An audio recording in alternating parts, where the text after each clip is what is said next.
it takes to protect Ontario. We fight for every single job. No new taxes and no tax increases. We think Ontario needs and deserves more green voices at Queen's Park. I hope they do whatever they say they're going to be doing. People are polarized. I'm just concerned that Canadians get help when they need it.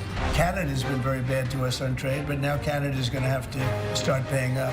We need a mandate from the people to fight against Donald Trump's tariffs. The Ford government is wasting so much money. Is your life more affordable today than it was before Doug Ford? And clearly the answer to that is no. Doug Ford has quit his job, and Bonnie Crombie has quit the fight.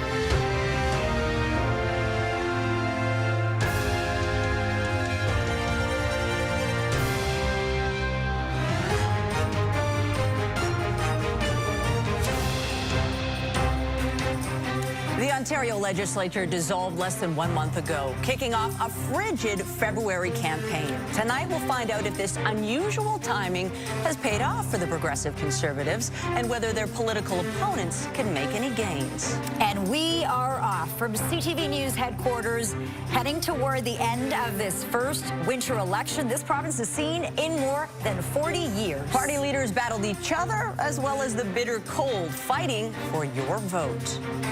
Good evening, I'm Michelle Dubé. And I'm Lena Latafat. Whether you're watching, listening, or streaming, this is the place to be. Results, reaction, along with exclusive insights and data you won't find anywhere else. We have a full team here in studio. CTV's chief political correspondent, Vashi Capellos, alongside Sabrina Nanji, as well as Bill Carroll and John Moore. And they're following all the key races and the ridings as all of the numbers come in. And they will appear on the bottom of your stream once the polls close.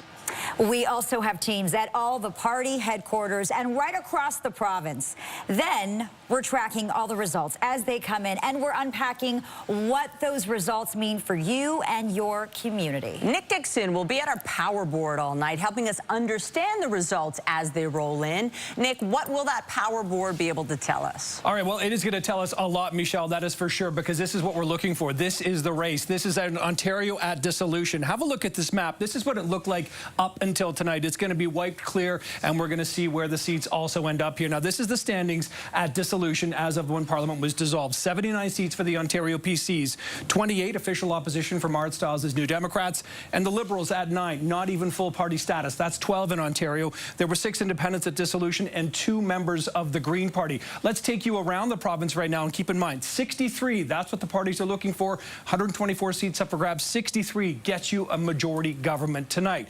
Let's show you a little more about the maps here right now. This is Northern Ontario. Keep in mind, very NDP strong, but these are massive geographic ridings here. That's why you're seeing so much orange sprinkled in, of course, with some PC votes. In Eastern Ontario, the cities, Liberal and New Democrat, but the rest of it effectively PC blue. Take a look at that. That's Eastern Ontario here. As we move to Central Ontario, this is really Fortress Ford. Not another color except for blue here. Doug Ford looking to keep all of this tonight if he can. As we move to Southwestern Ontario, a similar story in terms of in some of the cities, Hamilton, Niagara, Kitchener, etc. You're seeing some of the other parties, but again, most of the more rural areas, that's all PC blue. And here's the 905 belt once again. Huge swaths of PC seats, a New Democrat seat over here, and then let's drill into the Toronto right now. This is where we think tonight is going to be interesting. This is where some ridings could potentially flip or go up. You've got a lot of mix of the blue and the red and the orange here. What's going to happen tonight around here? We're going to see it all at the power board. Lena and Michelle, it is going to be a fascinating night. Again, the race is for 63. That is for sure. Thank you, Nick. Appreciate it. CTV's Queen's Park Bureau Chief Siobhan Morris has had a busy month. She's been closely following this campaign since the very beginning. And she is at PC Party headquarters tonight. Siobhan. Well, there's lots of buzz here from the campaign staff who are anxious to have this thing over to find out if the party's gamble has paid off here. This was a gamble for Doug Ford, going to the polls more than a year ahead of schedule, framing this election around leadership. Who is best to face Donald Trump and the threat of tariffs coming over the U.S. border? He has vowed to protect jobs, protect workers, protect communities in the face of those tariffs. But he's faced criticism from all sides for the timing of this election, saying that it was opportunistic and selfish, abandoning the people of Ontario in a critical time. Will any of that make a difference? Have opposition leaders been able to chip away at his armor when it comes to things like health care, on leadership, on what they say are misplaced priorities? We'll find out later tonight. All right, Siobhan, thanks so much. Well, with Doug Ford and his progressive conservatives leading in all the polls, political pundits say this is a race for second place. Nathan Downer is at the Liberal Party headquarters in Mississauga tonight, where Bonnie Crombie and her supporters are hoping to make some serious gains after, Nathan, what was a disastrous election in 2022. Yeah, last election, they only won 8 seats. They had 9 at dissolution, so they're hoping to make gains and at least get to official party status. I'll just show you the room that we're in. They're setting things up. Excitement will build. I'm told that when the polls close, people will arrive. Bonnie Crombie will be here. She'll be watching the results in another room, and then eventually she'll be introduced by her sons, and then she'll get on the microphone and speak.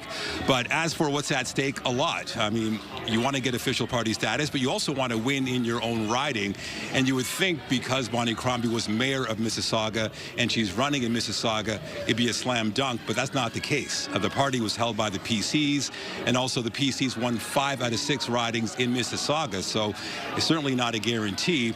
And this would be the cherry on top. They want to get official party status. To do that, you got to beat the NDP. So those are the 3 main storylines that we're following here. And again, there's a lot at stake. So if she does that, great night. But if she doesn't do that, you'd have to question the future of Bonnie Crombie and the Liberal Party. So those are the storylines that we're watching pretty closely. Back to you. Yeah, those are important storylines. Nathan Downer at Bonnie Crombie headquarters. Thanks, Nathan. Well, Marit Stiles has talked about flipping blue seats to orange, but did her message on the campaign trail resonate? Patricia Bowl is at the NDP headquarters in Toronto on Queen West. Let's check in with her now. Well, that is the question for sure. Did it resonate? This morning was interesting. Marit Stiles, having previously voted, was out in Beaches, East York, which is one of those ridings they're hoping maybe they can take back from the Liberals with a solid candidate in Kate Dupuis in there. But there is concern, of course, that there is movement in the other direction, and there may be a strategy question around that. Was there too much of that targeting of blue ridings? We will see how that plays out tonight, given that this could potentially be a real bounce-back year for the Liberals, with official opposition status obviously on the line. Now, the team here is very optimistic that the message of affordability has found its way through, along with education, big spending on healthcare, and doctors being a message that Stiles has gone back to many, many times, but acknowledging what an interesting climate this has all played out in a very different year in terms of this 1-month winter election with international issues creeping in at every turn. So whether it resonated enough to have the desired effect and allow them to hold on to official opposition party status, we will see. People are invited in here around 8:30 tonight, just ahead of the polls closing, and the team very optimistic that it will be an upbeat evening, but it'll be very interesting to watch that race for number 2. Oh, we'll be watching. Thank you, Patricia, and we'll check back with you later tonight. Mike Schreiner and his Green Party are hoping to make gains tonight. Tony Grace is in Guelph at that party's headquarters. I hear you've got the leader there, Tony. I do, Michelle and Lena. He's made a surprise appearance before he heads off to watch the results with his family. Joining me now, the leader of the Ontario Green Party, Mike Schreiner. It's great to have you with us. My pleasure, Tony. So the Green Party obviously has 2 seats right now, but a lot of people will remember for a while it was your lone seat in the legislature. Then you won that by-election in Kitchener in 2023. What kind of momentum does that give you heading into this election, and what's the best possible outcome here? Well, you know what? We doubled our caucus since the last election, and we want to continue to grow the caucus. Matt Richter almost won in Parry Sound Muskoka in the last election. We want to get him across the finish line this time. And we're also looking at some ridings like Wellington, Halton Hills, and Bruce Grey and Sound. Rural ridings where people feel abandoned by a premier wasting so much money in Toronto while they're struggling to find homes they can afford, access health care, kids are learning in overcrowded classrooms, and people just want to protect our farmland and the places we love in Ontario. So 2 seats, a lot of talk about potentially a third. What would that mean, a third seat? Well, doubling our caucus and then growing it by another 50% would just show there's momentum for the Ontario Greens message, our way of doing politics, our vision for the province. Mike Schreiner, thank you very much. Thank you. That's the leader of the Ontario Green Party, Mike Schreiner, as mentioned, heading into this election campaign. 2 seats, including one that they picked up in a by-election just down the road in Kitchener Centre, hoping to hold on to that one. And Mike Schreiner obviously hoping to hold on to his Guelph seat, with eyeing up that possible Parry Sound Muskoka candidate, Matt Richter, as well. So we're watching things here at the Delta Conference Centre in Guelph. For now, Michelle and Lena, I'll send things back over to you. Tony, thanks so much for this. Let's go over to CTV's chief political correspondent, Vashi Capellos, now to introduce you to our election night panel. Vashi. Hi, Lena. I'm so happy to be here with you on this, and Michelle, on this really potentially historic night and such an important political moment. And I'm joined by 3 of the greatest political minds to unpack it all. Sabrina Nanji is a journalist and founder of the Queen's Park Observer. Bill Carroll is host of The Morning Rush with Bill Carroll on CFRA. And John Morris, host of More in the Morning on News Talk 1010. Very quick, one thing, Sabrina, you're looking for tonight. Just one. I'm going to be paying attention to the race for second place. You know, we don't know how much of a cakewalk this is going to be for Doug Ford, but I think I'm interested to see if Bonnie Crombie can get, you know, recognized party status. Can she win her own seat? And will the NDP be able to hang on to official opposition? Bill, is it a race for second place? I'm just surprised to hear there's a provincial election going on because, listen, this is where your bread is buttered. I love provincial politics, healthcare, education, all the important stuff. No one is talking about it because the most important politician in the country and in the province right now, his name is Donald Trump. John? I'm watching definitely for second place, but also the seat count. I think it's going to matter. Let's face it, the Tories are going to take this, but by how many seats? And if he loses any seats, is that damaging? Good question. All right, Lena, I'll send it back to you. All right. Thank you so much. You're watching CTV Ontario Election 2025. Stay with us. Our special coverage continues. You know, retirement doesn't have to mean giving something up. It should mean living life on your own terms. Well, thankfully, if you're a Canadian homeowner, age 55 and better, you can access some of your home's value in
needed a fresh mandate to fight the Donald Trump tariffs. How much is it costing Ontario, though, to have this election? $189 million.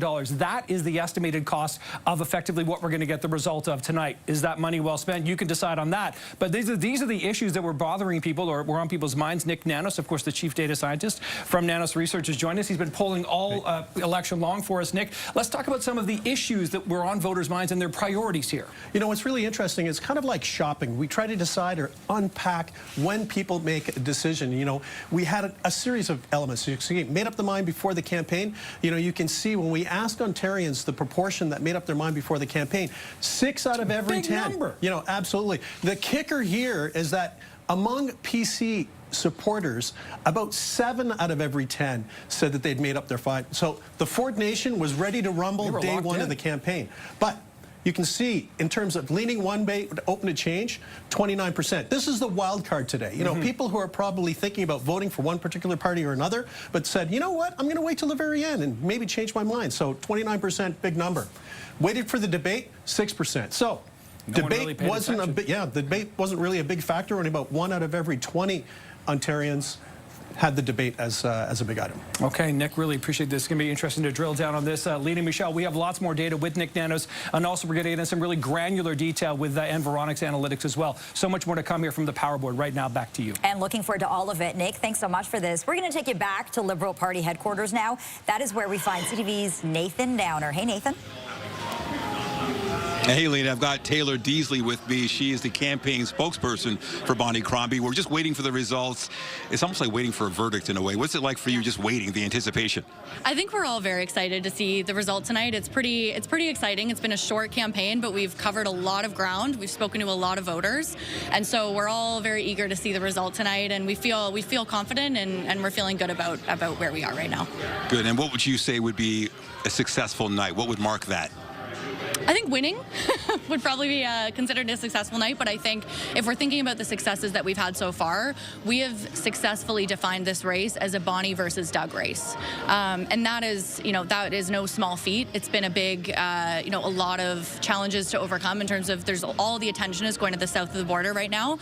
And then you've got the federal Liberal leadership race going on at the same time. It's a really crowded media space. It's really hard to break through. And so for us to really resonate with voters in such a short period of time and define ourselves as the alternative to Doug Ford was a big win for us. Right, and it was a snap election, not a lot of time. How do you think you did in Mississauga? We're feeling very confident about how we've done in Mississauga. I mean, Bonnie's been living in Mississauga for decades. She was the mayor for almost 10 years. She won 3 straight majorities, so we feel very confident. We have a lot of people on the ground right now that have been pulling vote all week, all month, that are actively organizing to knock on as many doors as possible. So we're feeling very confident about the result tonight. All right, thank you, Taylor. Of course, there's a lot at stake tonight. Bonnie Crombie will be speaking to the audience a little bit later. That'll be probably in a few hours. Back to you. Thank you, Nathan. The Liberal Party, no doubt, has been busy over the past 28 days. All right, stay with us as we continue to bring you live special coverage of the 2025 Ontario election. Lots more to come. We'll be right back. Being a dad and granddad means ensuring I've got all the tools to make the right choice. And now I'm in my 50s. That's more important than ever. That's why I'm choosing to look after my family, just in case. Welcome to Senior's Choice, the #1 direct choice for Canadians over 50. How can I help? Hi, I'd like a quick quote for Canadian seniors life insurance, please. If you're a Canadian resident aged 50 to 80, you can choose the right amount of coverage for you and your family up to $250,000. That kind of money would help a lot. You can choose to apply over the phone now in just a few minutes with no medicals or blood tests needed, only a few health and lifestyle questions. Okay, great. Depending on the coverage you choose, it could be as little as $17.02 a month. That's just 56 cents a day. That's less than I thought. And that money could help cover my funeral costs, settle debts, or help my wife with retirement planning. I'll do it. Now that's done, I can get on with something much more interesting. To get a free, no-obligation quote, call one of our trusted insurance advisors today at 1-844-808.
NDP MPP for Brampton East. Great to have you with us today. You have such a unique perspective, having been an MPP, but also through your work, you know, talking about the inner workings of government and campaigns. Given what you've seen over the last month, what do you make of where things stand at this pivotal point? This has been a really interesting election cycle. And by that, I mean, look at the context in which we're in right now. We have a snap election called. We have these threats of economic attacks from Trump, our American, what's supposed to be our friend to the South. And all of this is the backdrop of this election. But I think what we've seen the NDP do really successfully under the leadership of Marit Stiles is really push and hold this the majority government that is now seeking re-election along with everyone else, but hold the Conservatives to account on other issues that really impact people every single day. 2.5 million Ontarians without a doctor, crumbling schools, affordability issues. They've really pushed this forward. So it's been a really unique election. We're all going to see it come to fruition and culmination in just a couple of hours now. I know, Gertrude, the countdown is on. You've no doubt watched Marit Stiles closely. She is the leader this time. She wasn't last time. Do you think she was able to resonate? And what do you make of her using this strategy, saying, no, I'm looking to be premier, I'm looking to flip blue seats orange? Well, you got to fight to win. And that's the whole mantra of politics, right? You can't just, run an election for the sake of running an election. But beyond that, knowing Marit, having been a colleague of hers when I was an MPP, I know she's really deeply concerned and connected to Ontarians across the board. And I also know that she really cares about the issues that are impacting people, from affordability to healthcare and more. So that's why I'm really confident that this position that she took is to demonstrate, to say that we're here to demonstrate a better possibility for Ontario, one in which people have a family doctor, they're not struggling with their affordability, they have a roof over their head, and so much more. What do you make of, it's crowded on the progressive side, right? There's various options if you lean left. We saw midway through the campaign and near the end, Bonnie Crombie say, NDPers, park your votes with the Liberals. What do you think of that? I think it demonstrates how the Liberals in this election really were just kind of, running it to try to regain party status, to try to build back their party, and really at the cost of the NDP. That's their strategy. They're not going after Ford, they're going after the NDP. While for the NDP, they kept their eye on the prize. They're focused on defeating this Ford government and showing Ontarians that a better government is possible, that it's not mired, a government that's not mired with corruption, a government that's focused on investing in healthcare, education, and working to make sure your lives are affordable. Guritan Singh, VP Crestview Strategy. Great to pick your brain tonight. Appreciate your time.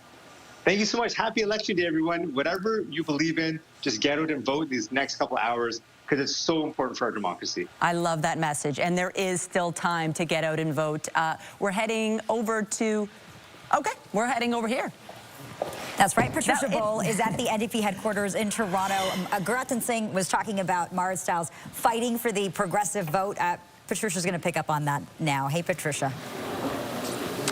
Yes, exactly. In it to win it, and that's been the approach, trying to fight for that vote and trying to pick up those ridings from the Conservatives. Whether that is a strategy that will play out, we'll have to see. Melanie Richer is with Earnscliffe Strategies.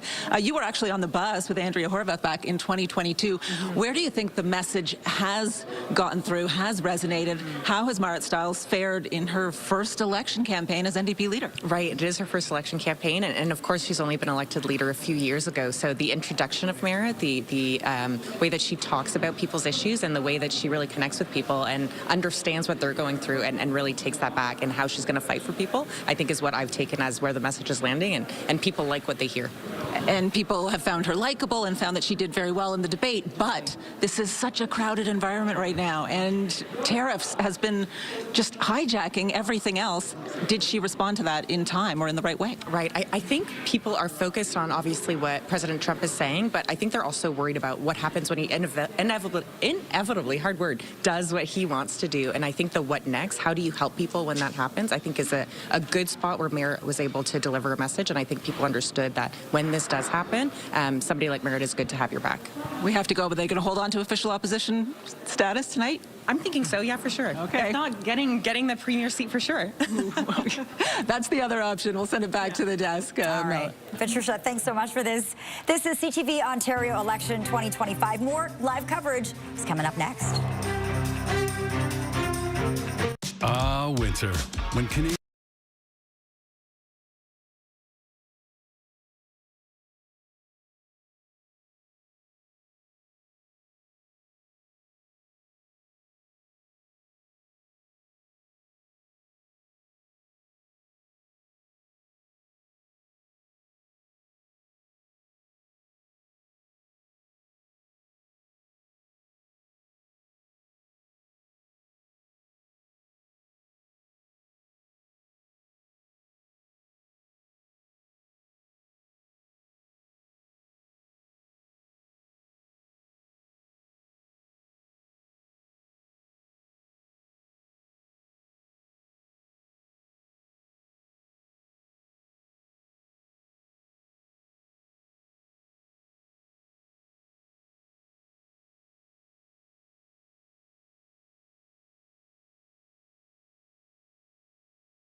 You're watching special coverage of CTV Ontario election 2025. We want to take you back to CTV's Queen's Park Bureau Chief Siobhan Morris at PC Party headquarters. And Siobhan, who do you have with you? Oh, there's a face we recognize.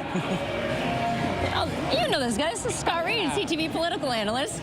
Scott, you've been watching this race really carefully.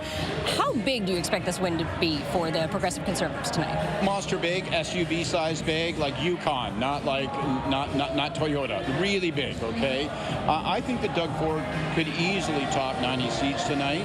He's going to probably outdraw his last election victory. And if you think about it, it's a rare thing to have somebody run in 3 elections in a row, not only win majority governments in each, but increase the size of the majority. So we're looking at a very durable, very successful political operation here. It's a machine that others are going to think to themselves, one for the ages.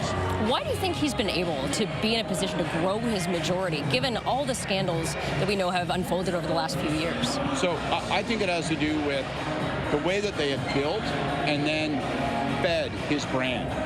He is a guy who's dedicated to 2 or 3 issues, middle class, working on the economy, going to protect those jobs, going to protect industry. And now, of course, with Trump and tariffs, he's had an issue set that lends itself perfectly to that brand. So they have been smart enough to keep him away from stray issues that take him off topic. He hasn't dedicated a lot of energy to things that aren't core to his brand. And they've used party advertising and they've used government advertising to constantly bombard us with messages to say, this is who Doug Ford is, this is what he does, and you can count on that. And we're seeing the results. And so, yes, we expect a big win here at PC headquarters. That is the hope of the Progressive Conservative Party, hoping to improve on their result from last time of 83 seats. We'll see if it happens. I'll send it back to you. All right, the PCs are looking for another majority. Siobhan and Scott Reid, thanks so much for this. We have just an hour and a half until the polls close. There's still time to go vote, and you can keep watching us on your phone. This is CTV Ontario Election 2025. More live coverage is coming up next.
Is at the power board tonight with more on the Trump factor we're seeing in this election. Yes, indeed, the Trump factor. I mean, that has been the justification for this campaign from Doug Ford at the time. We all remember this photo posted on X by President Trump in December of last year, staring at a mountain that isn't even in Canada, but of course he was saying, "Oh, Canada" here. Ever since then, Canada has been concerned. What could the Trump factor mean to our country, and specifically tonight to Ontario? Nick Nanos joins me once again to talk more about this. Nick, you've been talking to Ontarians about what their main concerns are when it comes to placing their vote tonight, and Trump weighs heavily. You know, absolutely. You know, it's interesting. You know, if you ask Doug Ford, you'd probably think that his main opponent is probably Donald Trump, not necessarily the other party leaders. And we asked what was important to Ontarian voters, the outcome of the next federal election, Trump's actions, or the outcome of the Ontario election. You can see, you know, 27% of Ontarians fixated on the federal election, as was the most important to them.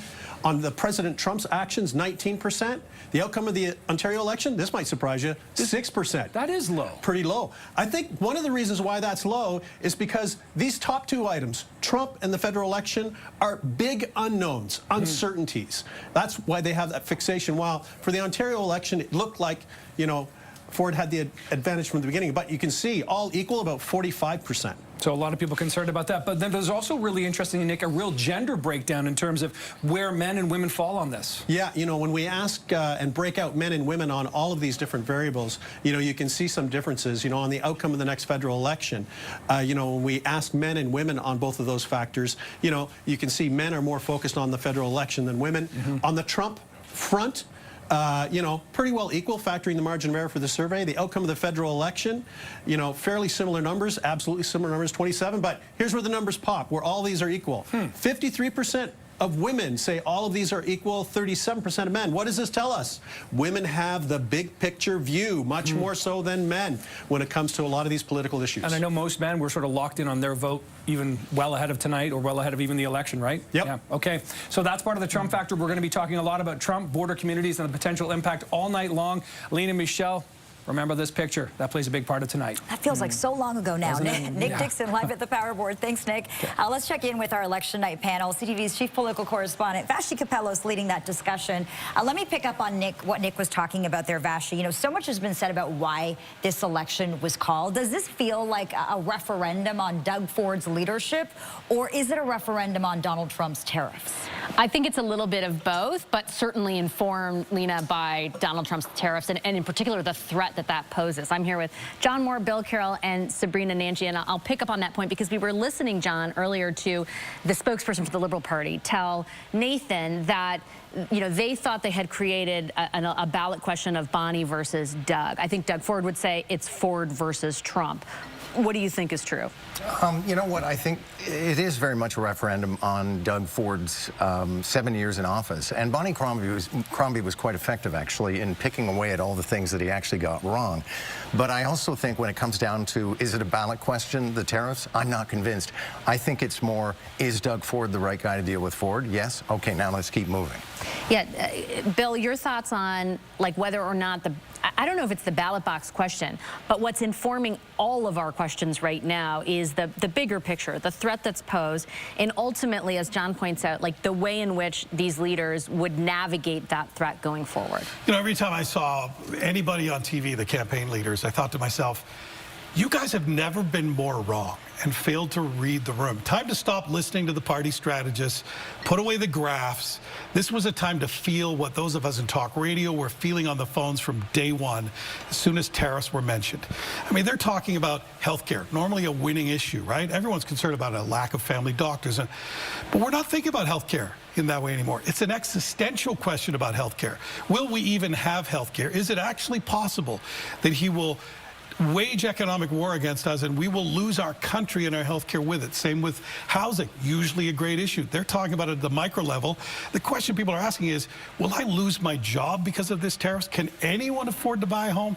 So any politician who was hammering away at those things missed it entirely. Doug Ford did not. His instincts were perfect. He immediately became Captain Canada, and the minute he did, and they failed to challenge him on those grounds only, they were in big trouble. I think, Sabrina, the strategy the opposition parties thought they were employing was talk about the other stuff that matters, because if we so-called take the bait of the ballot box question that Doug Ford wants, it's feeding into essentially, you know, the narrative that he would like. The problem, as Bill points out, is that narrative is basically an existential threat to our sovereignty, among a whole other things, our economic livelihood. So it's hard to punch through otherwise. Yeah, I think you're right. And it was also hard when, you know, everyone was talking about healthcare or housing, that Doug Ford kept bringing that back to the economy, right? And so he was really just sticking to his message. And, you know, that's obviously worked out in his favor. But I think he's also gotten lucky, too. I mean, even Trump himself has been bringing up tariffs like every other day, keeping this issue alive, front and center in the headlines. And it's really just sucked up all the oxygen in the room, making it difficult for people like Marit Stiles and Bonnie Crombie to get their message out there. But I do think that it was lucky, because we saw in 1990, you know, David Peterson then called a snap election. It backfired on him and he got punished. And it seems like the complete opposite is happening for Doug Ford and the Conservatives right now. But it could have gone the other way, because look how it's backfired on the federal Conservatives. What a that could have happened to Doug there. Ford as well. Yeah. And yet it didn't. So what's the difference? John, quick last word to you.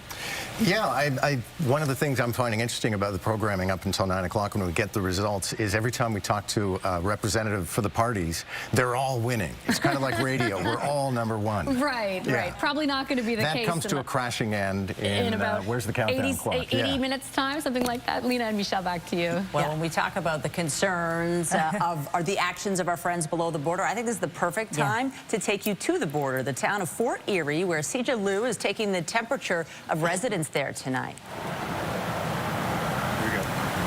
Lena, Michelle, when I talk to the people here in the Niagara region, they say there are many pressing issues when it comes to this election, but there is one that takes center stage, and that is Donald Trump's tariff threat on Canadian imports.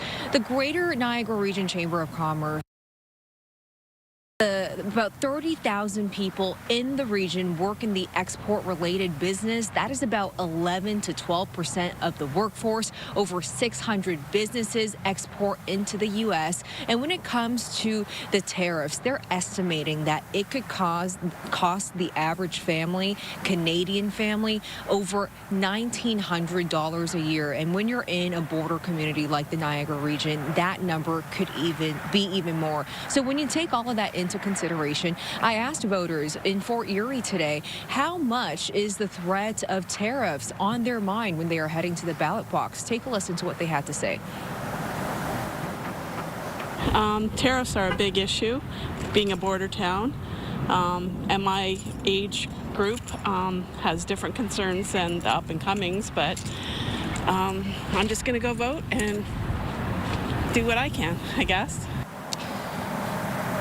Now, the Niagara region has traditionally leaned orange. In the last election in 2022, out of the 4 ridings, 3 voted NDP. Now, in this election, we know that PC leader Doug Ford has really framed the tariff threat as his central campaign issue, pitching himself as the only leader that can protect Ontario from the threat of tariffs. So, Lena, Michelle, the big question is, will that be enough to flip some seats from orange to blue tonight? Back to you. It's one of the many big questions tonight. CJ Liu live in the border town of Fort Erie. Thanks so much for this, CJ. It is election night in Ontario. Stay with us as we continue to bring you live coverage of the 2025 Ontario election. We'll be right back. I'm definitely going to miss my class.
go live to Beatrice Vaisman with more from where the PCs are hoping for a big party tonight. Michelle was just talking about that sweeping victory in 2022. They're obviously hoping to repeat that tonight, Beatrice.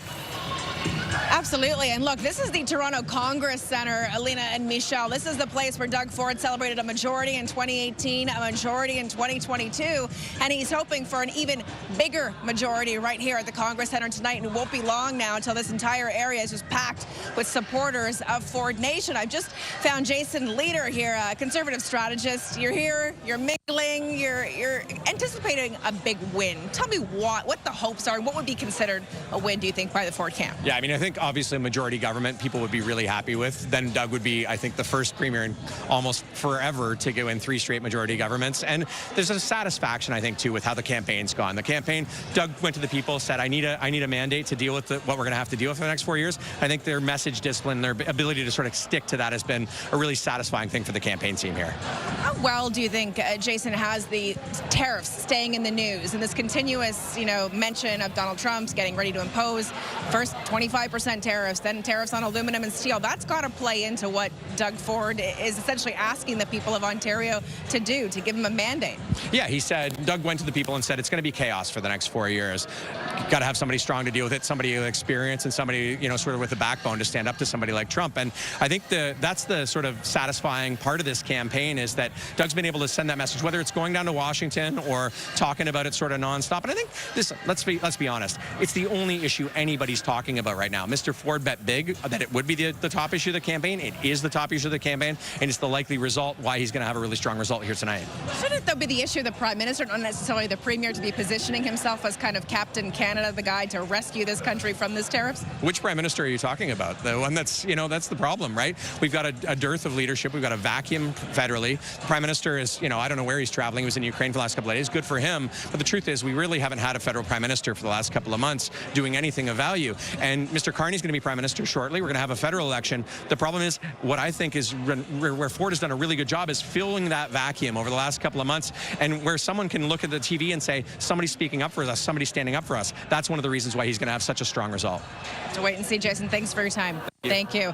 So Doug Ford came out in the last election, 83 seats out of 124. At time of dissolution was at 79 seats. And as Jason's talking about, I mean, the Premier, Doug Ford, is hoping to be re-elected #1 as Premier and to get an even larger majority, Lena and Michelle, than he received just, 3 and a bit years ago now? Beatrice Vaisman live in Ford Nation tonight. Appreciate it. Let's talk about Mike Schreiner and his Green Party. They're hoping to make gains, perhaps history tonight. Yeah, that could happen. Tony Grace is in Guelph at that party's headquarters watching that storyline. Tony. And Lena and Michelle, thank you so much. We are here at the Delta Conference Center in Guelph.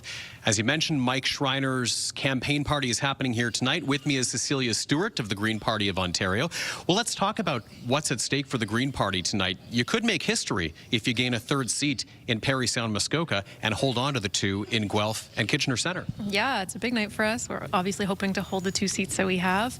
But we also have a real shot with Matt Richter in Parry Sound Muskoka.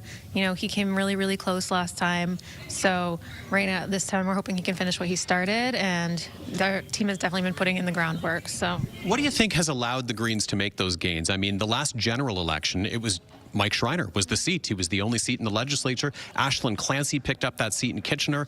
Matt Richter with momentum in Parry Sound Muskoka. What's resonating? I think it's just people power. Like, we run campaigns that are very person-centered. Our candidates are from the ridings, they're from their communities, they know what their communities need, and they go to Queen's Park to be a voice for them, not for, the Green Party or not for Mike Schreiner. So that people like that. And also we have an amazing supply of volunteers on the ground who are really willing to work hard, put in the effort. With Ashlyn's by-election campaign, we had volunteers knocking on doors for 6 months before the by-election. With Matt, they really haven't stopped since the last general election. So it's just that slow, constant putting in the effort. And it has been steady growth. So what is the best possible outcome tonight, considering this was a snap election and you had not a lot of time to organize here? Yeah, we'd love to hold and see Matt Richter elected in Parry Sound, Muskoka. We also have candidates in ridings like Wellington, Halton Hills, Bronwyn Wilton, and Joel Lougheed in Bruce Grey, Owen Sound. And we'd love to see them grow their vote share as well, because they've been running really powerful campaigns. And Cecilia, will let you get back to getting the party ready here tonight. Thank you so much. Thank you. Cecilia Stewart's with the Green Party of Ontario, hoping to hold those 2 seats and possibly gain another. We'll see how the night unfolds, and Mike Schreiner is watching those results come in with his family shortly. Michelle and Lena. They could make history. Tony Grace live in Guelph with the Greens. Thanks so much, Tony. And let's stay with the Greens. The party hoping to add another MPP at Queen's Park. Let's go live to CTV's Christian Davino, who's in that riding of Parry Sound, Muskoka, where the party is really hoping to win their 3rd seat ever. Boy, was it close in 2022. It was. But, Christian, they're going to have to take down a member of Doug Ford's cabinet to do this. They absolutely are going to have to take down a really tough opposition in Graydon Smith. In fact, just 3 years ago, it came so close. It was about 2,000 votes that Graydon Smith was able to hold off and win this riding. Now, that is actually the closest that this riding has ever seen since its inception back in 1999. And this time, like you've heard, the Green Party is really expecting to make this race a close one. In fact, over the course of advanced polling, this riding in particular had the most voter turnout, with just over 10% of voters showing out.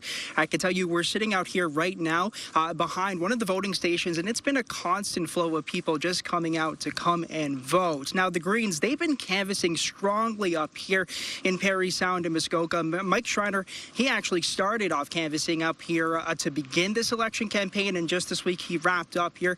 And we've spoken to him over the course of these many weeks, and he's very emphatic that they think that they can finally flip this strong PC riding to the Greens. But as I mentioned, and as you mentioned, well, they do face that strong opposition, of course. Graydon Smith, he is a former mayor of Bracebridge, and he's a popular figure. He's also involved in the cabinet as the Minister of Natural Resources. Now, Graydon Smith does stand to, he is a strong figure as well with healthcare. Healthcare, he was very emphatic in terms of announcing his displeasure with the hospital redevelopment, actually taking the side of a lot of residents here in Muskoka over the course of the last year. So there's really no telling how this race will go tonight, but it does certainly make for one of the more interesting ridings within this province. I will send it back to you. Christian Davino in Parry Sound, Muskoka. Yes, I have a feeling we'll be checking back with you tonight. Seeing not a lot of green, seeing a lot of white there tonight. Yeah, with the it's snow. snowing there tonight. This is CTV Ontario Election 2025. More live coverage is coming up next.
big night in Ontario politics. Voters heading to the polls, and those polls are about to close at 9 o'clock. We want to take you over to our CTV Power Board. It's an incredible resource. It's going to provide all kinds of insight tonight, and including that, demographics. How might demographics impact the results tonight, Nick? Well, you know, Michelle, what I'm about to introduce you to may kind of freak you out a little bit, because Rupen Sioni from Environics Analytics may know you and the rest of this province better than we know ourselves based on the granular levels of data. Rupen, I was looking at your spreadsheets earlier. They are incredible, showing us really a great breakdown of what Ontario is made up of. What are we going to be looking at this evening? Nick, we've taken thousands of data points and modeled them down to the postal code to give us a really intimate portrait of Canadians. Now, when we cross-reference that with voting data from the elections authorities, we get a really good picture of what drives different voters. So we've got 15 segments here in that cover Ontarian voters, and just a couple of examples. The largest one is called Big City Burbs in the province, and they are multi-ethnic families doing reasonably well in the 905 belt particularly, so they'll be ones to watch for sure. Last time they tended to vote Conservative. Okay. You know, another example would be modest metros. These are inner city, younger voters that could be struggling a bit with the times we're in. Okay, so let's show our viewers, Rupen, now an example of a Toronto riding where this sort of breaks out, and it's really interesting. Let's go to Etobicoke Lakeshore right now. Christine Hogarth is the PC incumbent right now, but let's talk about the last time out where this riding went. Yes, so this riding turned Conservative last time, and it was a little bit of a surprise because the young in the city is a large segment in this particular riding. This is a young segment. They tend to be left-of-center voters. Provincially, they tend to vote NDP. But in this riding, they voted Conservative. So the Conservatives were really good at convincing them to do so. It'll be interesting to watch what they do this time around when we actually look at some of the big issues that are going to be important in this particular riding. Big City Burbs is the second largest segment. They're pretty consistently Conservative voters, so I would expect them to stay with the Conservatives this time around. But if we look at the riding, you can see some of the finances. It's a reasonably affluent riding. $148,000 is the average household income compared to about $130 for the province as a whole.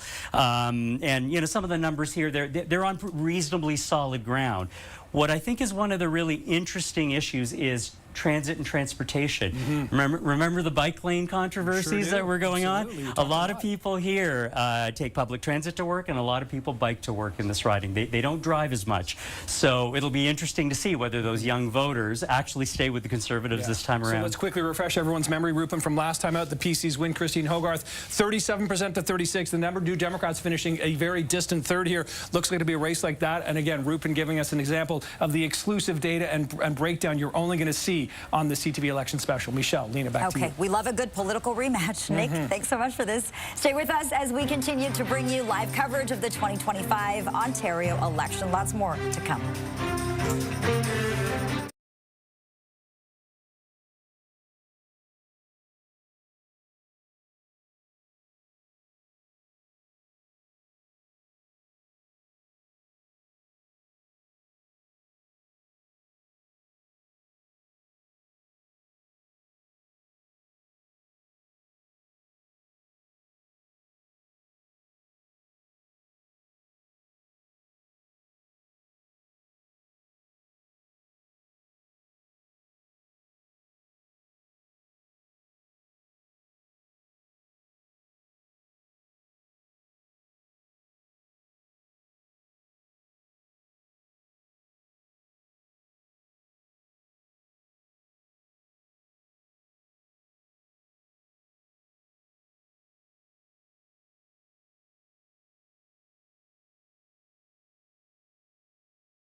storylines and data. Nick, what do you have for us now? There are plenty of storylines, Lena, to get into, but we've been showing you the map of the province at dissolution here, and of course, keep in mind, this is the race to 63. That's a majority. But take a look at this. It looks very obscure. It looks like this province is more than 50% New Democrat. Of course, we know that's not the case. We know that Doug Ford and the PCs went into this with 79 seats.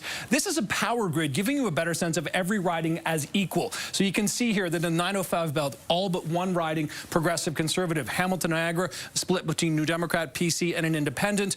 Again, southwestern Ontario, more PC seats with a few NDP seats spread in. Toronto, the area tonight we're going to be paying special attention to because there could be some seats to flip, could be some changes. Can the PCs maintain some bit of strength in Toronto, or will the Liberals pick up some seats and take them from the New Democrats? This is where you can see about half PC, then you've got the Liberal NDPs, and then Eastern Ontario, again, PCs with a few Liberal NDP. So this is the power grid. This shows you the province, everyone the same size. We'll get out of this, back to the map, just to give you a sense of where we are. This is wiping it clean, and we'll start filling it in as of 9 o'clock. Back to you.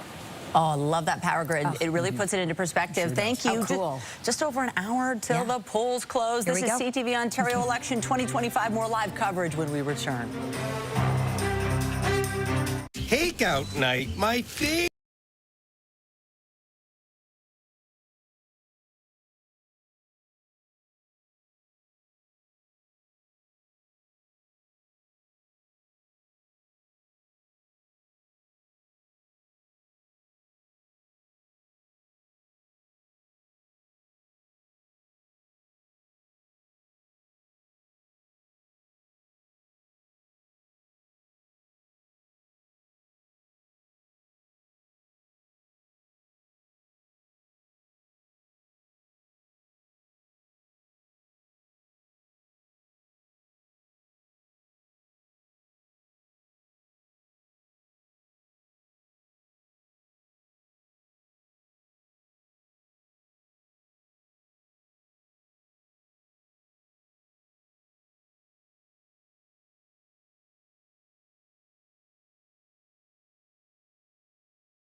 In Ontario closing, and we have you covered right across the province tonight. We're joined live now by former Ontario Liberal Premier David Peterson. Peterson served as provincial premier for 5 years between 1985 and 1990, and he was the last premier to trigger an early election. The gamble did not pay off for him, but Doug Ford is hoping for a different outcome tonight. We're just waiting to get David Peterson on the line. For now, I'll throw it over to you, Lena. Michelle, thanks so much. We're going to send it over to CTV's Queen's Park Bureau Chief Siobhan Morris, who is hanging out at PC Party headquarters. Siobhan. Hello, I am here with Brian Lilly, columnist for the Toronto Sun and Bell Media contributor. Brian, what's the most exciting race you have your eye on tonight? Kind of the west end of Ottawa area. There's a bunch of ridings where there aren't incumbents or where things could flip, like Canada. That was one that the Liberals picked up in a by-election that was all about a local golf course. And that, Karen McCrimmon, is she going to be able to hold on to that? You've got Nepean, where Lisa MacLeod was for, 18 years, that she's not running anymore. That's one that the Liberals are hoping to pick up, so they could actually swap ridings up there. Ottawa, to me, is one of the most interesting places, but I'm also going to be watching Windsor to see if the PCs pick off some NDP seats, and Niagara area as well for the same reason. Those are areas that the Windsor area and the Niagara area that had been really strong for the NDP. What do you think has changed? Well, you just look at all the union endorsements that Doug Ford has been able to pick up, and they're all, not all, I mean, he did get a few police associations and the firefighters, but all the construction trade unions were backing him. And the reason for that is he's actually willing to approve projects that put those workers on the job. The NDP, they've been opposed to things like building highways, and they've been opposed to the kinds of infrastructure that Ford has been willing to champion. So they look around and they say, well, we used to back the NDP, but they're not backing us. So they've turned and decided to back Ford. I think he got 18 union endorsements this time. The NDP should be really worried about that. Doug Ford has faced some criticism for not being present in the Ottawa region and the capital region. Do you think that's going to stick to him this time around? During the campaign or in general? In general. In general. Look, as someone that lived in Ottawa for about 20-odd years, Ottawa always feels like they're forgotten about by Queen's Park, and that was the same when it was a guy named Dalton McGuinty, who represented Ottawa South. He was my MPP for years. Ottawa just always feels neglected by Queen's Park. So will it affect anything? Maybe in Nepean. Carleton, where Goldie Gamari was for years, that's going to stay reliably blue. As I said, they might pick up Canada, and then there's a few others up for grabs. So there's lots of interesting races to watch. I'll send it back to you, Michelle and Lena. Thank you, Siobhan. Thanks for that conversation. Over to Michelle now, who is standing by with a special guest. Yes, we are joined live by former Ontario Liberal Premier David Peterson. Peterson served as provincial premier for 5 years between 1985 and 1990. If my math is correct, it's been 35 years since you called that snap election. Here we are, Doug Ford. You don't have to draw attention to that. But I think it's so fascinating, and I think it's particularly interesting to have you on tonight. What do you make of Doug Ford's move to roll the dice? Well, Doug has cleverly exploited a set of circumstances that are very unique. I have never in my life seen politics really around the world driven by the fire hose of news coming out of Washington and one man controlling the agenda. And don't forget, this man has basically controlled the federal agenda. He's affecting Donald Trump is affecting the federal leadership race. And Doug jumped in here and tried to, and used that cleverly in some ways to his benefit. Now, you can analyze that and say, is it baloney? Because they went down to Washington and were treated very disrespectfully. I don't think there's any indication he has moved the yardsticks on tariffs or anything else. But he's been looking for an election. He's exploited it, and all the polls say that he's going to win tonight. Your situation back then was called opportunistic. Would you describe that? And what do you think? We don't have a crystal ball, but what are you projecting tonight? Well, the polls say that that Doug is going to win. One never knows, but there are issues here. We don't know the size of the vote yet. Doesn't look overwhelming. Looks like there's going to be a low voter turnout. You look at the situation and say, boy, politicians should be trying to encourage people to vote, not discourage them. And if you want to discourage people to vote, have a vote in the middle of winter in Ontario. So there's a lot of factors at play here. The emphasis has tended to be on, and because there's been so much news out of Washington and Ottawa around the tariff and the U.S. issue, it has trumped everything else. And the Conservatives have put tens of millions of dollars advertising in the United States, which all blows back into Ontario, and that's public money to, in a sense, to advance their agenda. So if you look at it that, you can either be a cynic or you can say it's clever. You pick your own definition of that. But they appear to have exploited a situation, and now they're going to end up having to solve some problems that are pretty serious. Mr. Peterson, as a former Liberal Premier, I have to ask you, what do you make of Bonnie Crombie's campaign and the campaign she's run? Well, Bonnie inherited a party that was in pretty bad shape, and she's come a very long way. She picked to run primarily on the health care issue. You'll only know the results at the end of the day. Whether people, and healthcare is in serious problems, and has by and large been avoided by the Conservatives, but it may not be the top priority now. Politics is interesting. That what a lot of times what's important today is not important to people tomorrow. So whether she picked the right issue, I don't know. I'm not smart enough to tell you the answer to that. But I think she campaigned well, and it looks like she's going to make some improvements. And then if you look at the scene here, it looks like the NDP are getting squeezed out. And it's really between the Liberals and the Conservatives, and what's going to happen is, can the Liberals make any progress? I don't know the answer to that. Well, the 20th Premier of Ontario, David Peterson, great to chat with you. Have a great night. Have fun watching the results. This is my idea of really a lot of fun. Sit back and enjoy. Appreciate it. It's been fun chatting with you. Lena, take it away. All right, Michelle, thanks so much for that. Well, many have said this is a race for second place. The Liberals, they would disagree with that statement. Let's check in with CTV's Nathan Downer. He is at Bonnie Crombie headquarters tonight, talking to party insiders. Nathan. That's right. I've got Matt Barnes joining us. He's a political strategist. He works with Bonnie Crombie on the campaign. And it was short, a snap election. Were you able to accomplish all the things that you wanted to accomplish in just, roughly a month? Yeah, I think it was a really tight campaign, but a really well-run one. I'd say that she was very clear on her message from day one, and was effective in putting that message across to Ontarians. Tariffs was a top topic, and I know Bonnie Crombie wanted a multi-party approach with Doug Ford. That didn't happen. How do you think that might have impacted the campaign? Yeah, I think every leader, including Bonnie, were very clear from day one that they all agreed on the need to support the economy in light of tariffs. It moved a lot during the course of the campaign. They're on one second, they're off the other second, as we all know. She came forward with her own plan and how it would differentiate from Ford's. And then the next day, tariffs were off. So I think it was a dynamic campaign, and by the end, we've seen the topic shift. Yes, tariffs are still a reality, but people are talking about health care. They're talking about the need for a family doctor, and they're talking about other basic issues in Ontario that the Premier has not talked about at all. Was that the main strategy for this campaign, healthcare?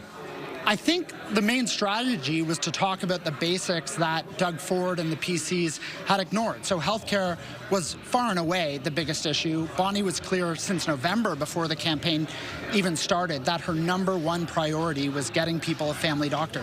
2.5 million people in Ontario don't have a family doctor. So yes, the party leaders can agree on tariffs, but what they clearly don't agree on is the healthcare crisis, and Bonnie was consistent from day one that she was the person to take that on. Yeah, we'll find out if that resonates in about an hour. Thank you, Matt. Yeah, for sure. All right, Lena, back to you. All right, Nathan, thanks so much. Polls close in less than an hour. Here we go. Stay with us as we continue to bring you live coverage of the 2025 Ontario election. We'll be right back.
Exclusive you will only see here is our CTV Power Board with our very own Nick Dixon. And Nick, I understand you have more on how the threat of tariffs, we've been talking a lot about that tonight, might impact this election. Yeah, we are so fortunate to have this exclusive, level of data, really giving you a sense of what's happening. We're going to take you to southwestern Ontario, right at the Detroit River border area. This is the Windsor West riding here. Lisa Gretzky is the NDP incumbent in this riding here. Is she going to be in a fight? Because the rest of her riding is surrounded by PCs, and of course, Doug Ford has pitched this as a campaign to come out against the Trump tariffs. Let's bring Rupen back in from Environics Analytics to break down kind of what this riding looks like and why they may be voting certain ways tonight, Rupen. Yeah, well, Nick, it's interesting because this riding has a lot of different voter segments present. It did go NDP last time. We're going to focus on a couple of segments. The modest metros. These are struggling younger people in the downtown areas in the riding. They predictably voted NDP last time, as they do in the rest of the province. So they're probably a reasonably solid group of supporters. The Metro Boomers were interesting. So these are older retirees. They typically voted PC in a lot of the other rest of the parts of the province, including in other border towns and industrial towns. They voted NDP here. So the NDP did a good job of convincing them to support them. You could see here by some of the stats, incomes are quite a bit lower than the provincial average. 132 is the provincial average. Home values are modest, but you're seeing 18% of households were worried that they would run out of food in the past year. Almost 2 in 10. They're quite surprising numbers, and a lot of people are worried about tariffs. Their jobs are at risk 15%, which is above the provincial average. There's high financial vulnerability, so the ability to withstand a financial shock if your income drops. The other thing that's going to be important, though, and we go back to those boomers, healthcare is going to be important as they age.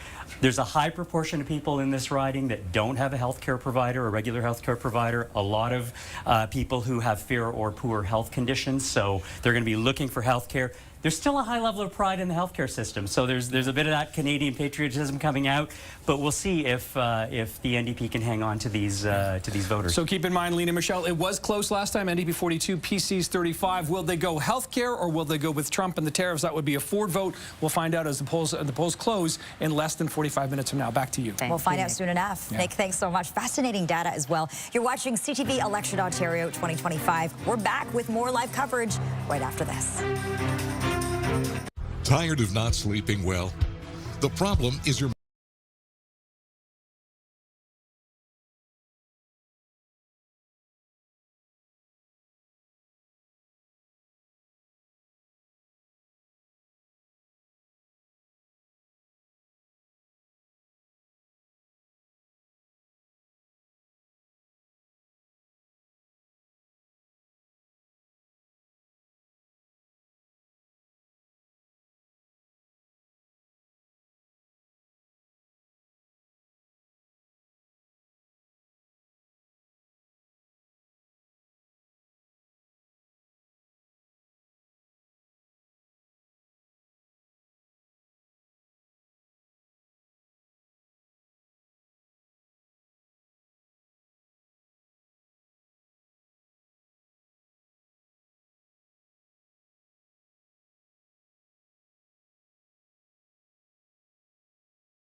Vaughn Morris is in the heart of Ford Nation tonight at PC Party headquarters, talking to a key player on the Ford team.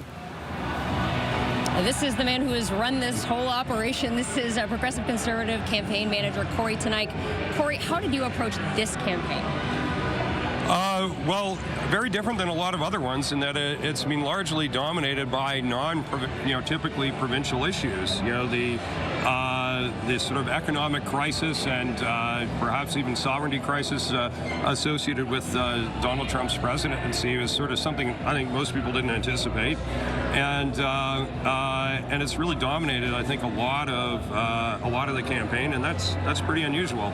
I think that's probably a good thing. It's pretty unusual, but it's made for a very unique campaign. Also, a winter campaign, presents its own challenges, and we've certainly seen some of that today with people trying to get in to vote, despite the weather. You did see some of your rival campaigns try to make something of Doug Ford's record on the more provincial issues like health care, like a lack of affordable housing. Why do you think that those did not cut through in the way that the rivals had hoped that it would? Well, on some of those issues, while the Premier doesn't score as well as he does on leadership and around the economy and things like that, support for each of the parties around healthcare and each of the leaders around healthcare is almost a three-way tie. So, smart people will disagree about politics and other things, but I don't think the public sees someone with a plan that's any better than what the government has. Some people might, but it's not a majority of Ontarians that feel that there's someone else out there that has a much better idea of how to approach that issue. And for you, on a day like this moment, where is your anxiety level at right now? Oh, it's always pretty high around this time because you're waiting to see who actually comes out to vote. A lot of Conservative voters kind of come after work, and so it's sort of between 5 and 9 when the polls close that you see a lot of our vote come out. So I would say it's peak anxiety time right now. So I'll probably be a lot happier or a lot sadder next time you see me. Okay, well, we'll check in with you again. Michelle and Lena, back to you. All right, Siobhan, thanks so much. And CTV's Vashi Capellos is talking to our election night panel this evening. Vashi, this election being held in the dead of winter. Candidates having to go door to door in the freezing cold. Some of these election signs you couldn't even see because of the snow. That's got to impact voter engagement, right?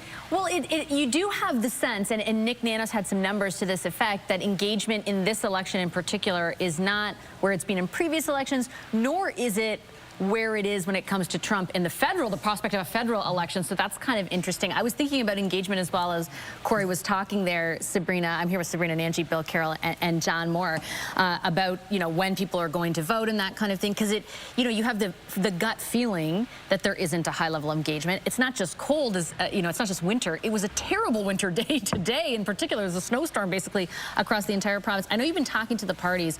What are they telling you about what they're anticipating where turnout is concerned? Yeah, I think all parties are probably talking a big, confident game right now, but they are saying that, based on the voter IDs and the data they're getting from Elections Ontario, that they're feeling pretty good that their voters are showing up to the polls. But it's, it's crunch time, as we heard Corey say, especially for the Conservatives. And we know that when turnout is lower, it tends to favor the status quo. But I do think that it can also be galvanizing too, right? Like when you see the Conservatives are leading and leading very, healthily in the polls, is that going to galvanize the anti-Ford vote? Is there going to be a vote split there? And so I do think that, this election has been a snap election. There's been already talk about the advanced polls, and the turnout there was about 6%, not doing so well. 2022 was the record low turnout for Ontario, so I really think getting out the vote is going to be crucial for all the parties tonight. What's your sense, Bill, of engagement and how that translates to the outcome? Well, I assumed that voter turnout would be low early this morning, and I was on the air in Ottawa, and I started to get texts from people right away saying, actually, the lineups are huge. Awesome. Because the storm was in Toronto heading there, and a lot of people get out. But you heard Brian Lilly of Sun Media earlier talk about some of the ridings that may be up for grabs in Ottawa. This is where ground game matters, right? When the weather turns bad, it's who can get their ground game out. In these close races, can you get grandma to the polls in this storm? Can you encourage people? I know you said you support as you put up a sign, but I need you to leave the house. That's when it really matters, because a few hundred votes can make a difference. And in an area like Ottawa, 1 or 2 seats. This is very important for the Liberals, too. That's been their stronghold, right? 4 of their 9 seats are in that area, and a few of them are up for grabs. So that's what's going to be interesting, is how well did the parties deal with the weather. John, last word to you on that. I suspect the turnout is going to be lower, and I think a lot of people probably had the same feeling I did when I opened my front door this morning to go and vote, and I thought, oh, no, do I have to slog through this? But I'm the kind of guy who votes as a form of a fetish, I think. Still, though, could we get Grandma to the polls? Grandma may have still been dealing with snowdrifts from, 10 days ago. Yeah, the party machines, Lena, are out, though. We know that. We've seen a lot of the internal communication about making sure they do all they can to get people out to vote. So we'll have to see whether the issue set translates to engagement and turnout, but the parties are trying. Yeah, sure. That's for sure. And all eyes on voter turnout tonight. Panel, thanks so much for this. I definitely saw some grandmas this morning in my riding, kind of lamenting having to go over some snowbanks. But yeah, there are people there who they're going to vote come hell or high water. All right, we're going to take a quick break. Our live coverage of Ontario election 2025 continues after this short break.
Is about Donald Trump's tariff threats, and that's why he called this election 16 months before he had to. For a closer look at this issue, we turn to the mayors of some of Ontario's border towns. We're joined live now by Windsor Mayor Drew Dilkin and Fort Erie Mayor Wayne Redekop. Good to see you, mayors, and thanks so much for joining us. Mayor Redekop, let me begin with you. Whatever happens tonight is going to have major implications for how we navigate these tricky times. What do you want to see from the next leader of Ontario? Well, somebody that is going to take a strong position with respect to how we respond to the tariffs. And that could include some of the things that have already been mentioned, such as taking American products off of the liquor board shelves, encouraging municipalities and businesses and individuals to purchase Canadian products, stay aligned with the federal government on some of the issues that they're going to engage in, and really look at facilitating, I would say, things like manufacturing, processing our own raw materials here so that we've got secondary industries so that we can rely more on our own businesses, and of course breaking down the provincial trade barriers would all be things that I think a leader of the provincial government is going to need to look at. Mayor Dilkins, when you hear Donald Trump say things like, we don't need Canadian cars, how do you react to that? And how do you want to see the next Ontario government react to that?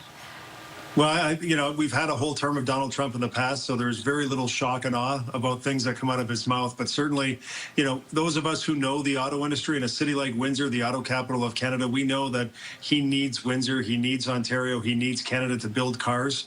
The supply chains are so tightly integrated that it's hard to think that any president of the United States wouldn't understand that, especially when they received support from the state of Michigan, and they were able to slightly turn the state red in the last election. But I think what's really crucial here, and certainly the folks in my community are on high alert. They're very concerned about what a tariff would mean, because a tariff on Canada is a tax on U.S. consumers, but it's going to have a very detrimental impact on the livelihoods of many families, and it will happen very quickly if a 25% tariff is put in place. So they want to know the provincial government and the federal government have their backs down here. Yeah, to say that it would be devastating would be an understatement. Mayor Dulkins, Mayor Redekop, thanks so much for being a part of our special coverage. Good to have you on. Michelle, over to you. Thank you, Lena. And since we're talking to the border mayors, let's go to the border. The riding of Windsor West. Travis Fortnum is there. The riding of three-term NDP incumbent Lisa Gretzky. And Travis, Doug Ford launching his campaign in that city. Yeah, and I'll tell you, a lot of people in this area were happy to see all that spotlight shone down here. I mean, it's usually not as quiet as it appears to be right now, trust me. So a lot of people were happy to see Doug Ford, as you mentioned, started his campaign here. NDP leader Mars Stiles swung through the area. This has been, as Nick said at the Power Board, a strong NDP riding for a little over a decade now. Lisa Gretzky has held the position, the riding since 2014. The PC candidate through this campaign has been a little bit quiet, though. He's been refusing interviews, denying debates.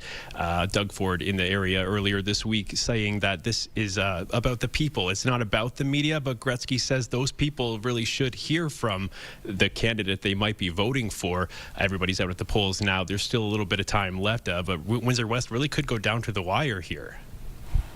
Okay. All right, Travis, thanks so much for this. This is CTV Ontario Election 2025. More live coverage and analysis is coming up next.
Play on election night. Let's go to Nick Dixon, who's breaking down how the demographics might play a role in some of the races. Yeah, and right now, Michelle, we want to show you the closest race in the last election. It's a little north of here in Barrie, Ormodonte, Springwater, which of course is north of Toronto. This is Central Ontario dissolution. You could see it was all blue, and this riding was blue as well. Doug Downey, the PC incumbent, looking to hang on to this one, but we want to break down the demographics of that riding here, because very interesting splits last time out. Let's bring Rupin back in from Environics Analytics. This was a nail-biter 3.5 or just over 3 years ago. At one point, yeah. Between the two parties, it was between the Conservatives and the Liberals. What we see in this riding is really the Liberals performed so well with a lot of the segments typically that would be runaway conservative votes. So the largest segment in the riding is called Second City Suburbs. These are young families with big mortgages trying to make ends meet, but they've actually done it they're doing it on a fairly good grounding. Modest metros, this is a surprising one. They did vote conservative in this particular riding. The Liberals did quite well, but it was a close race, and they'd be ones to watch because you would expect them typically to swing a little more left in their voting patterns. Yeah. So they hung on pretty well. In terms of affordability, this is interesting too. Yeah, they're kind of average household incomes relative to the province. House values also just slightly below average. So a lot of the financial metrics are middle class. They're very much middle of the road overall, although you see some differentiation depending on which segments you're talking about. Healthcare is an issue here. So, a fairly high number of people without a regular healthcare provider, a lot of people requiring healthcare in fair or poor health. That's above the provincial average. And pride in the healthcare system is well below the provincial average. 2/3 of Ontarians say they are proud of the healthcare system.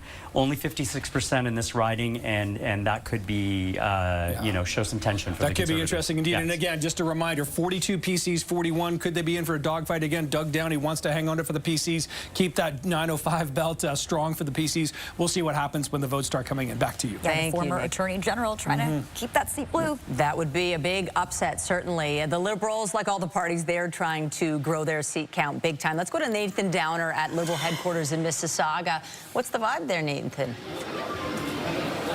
Hey, Michelle, I've got Zita Stravis joining me. She's a political consultant. She worked with Bonnie Crombie, and there's a lot of talk about this being perhaps a lower turnout than even the last election. Could that benefit Bonnie Crombie, or could this be a detriment? What do you think? You know, I think it's really hard when it's a snap election. Ontario hasn't seen a winter election in decades, right? So Ontarians aren't used to that. And it took a little while for Ontarians to tune in to what the issues were. But I do think Bonnie Crombie really focused on healthcare, really drove that message home. So we'll see what happens tonight with vote splits. You know, some weird things happen on certain seats. So we'll definitely take a look at a couple of those 3-4-way races and how they shake out at the end of the night.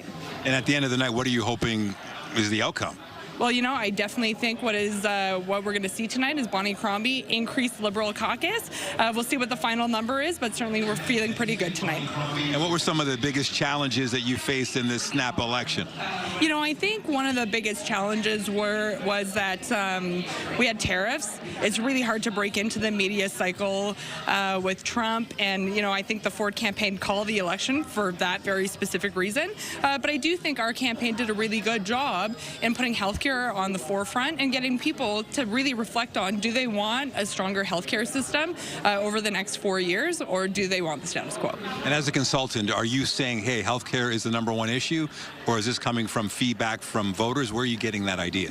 I think if you ask any Ontarian, they're worried about whether, if they have a family doctor, when they're going to retire. Many people are still looking for family doctors. They're relying on nurse practitioners, and we see our hospitals across the province full and overflow, and that's top of mind for everybody across the province. And I think that Ontarians were really concerned about that, and that was one of the top issues we heard at the door. Yeah, for sure. Bonnie Crombie promising every Ontarian getting a family doctor in 4 years if she wins. We'll see if that happens. Zita, thanks for your time. Michelle, back to you. All right, Nathan, thanks so much. Nathan Downer in Peel Region. Let's stay in Peel now. The provincial government making a lot of decisions that impact municipalities. And for that reason, the mayors of Peel are watching this race very closely. For more on this, we're joined live now by Mississauga Mayor Carolyn Parrish, who replaced Bonnie Crombie after she stepped down to run for the Liberal leadership. We're also joined by Brampton's Mayor Patrick Brown. Mayor, it's good to see you, and thank you for joining us tonight. Mayor Brown, let me begin with you. You have backed Doug Ford in this election. It's no secret that there is a lot of acrimony between you and Bonnie Crombie. You think she's not the right choice. You've been really vocal about that. Tell me more about your position. Well, I think Premier Ford has done a good job. From a Brampton perspective, we've got a new hospital being built. We've got a tunneled LRT, a med school. So we're very pleased that he's been able to see real tangible progress in our community. Conversely, I've worked with Bonnie Crombie for 7 years, where I worked closely with her, and I found her policies towards policing, towards safe injection sites, to be reckless. A history of tax increases.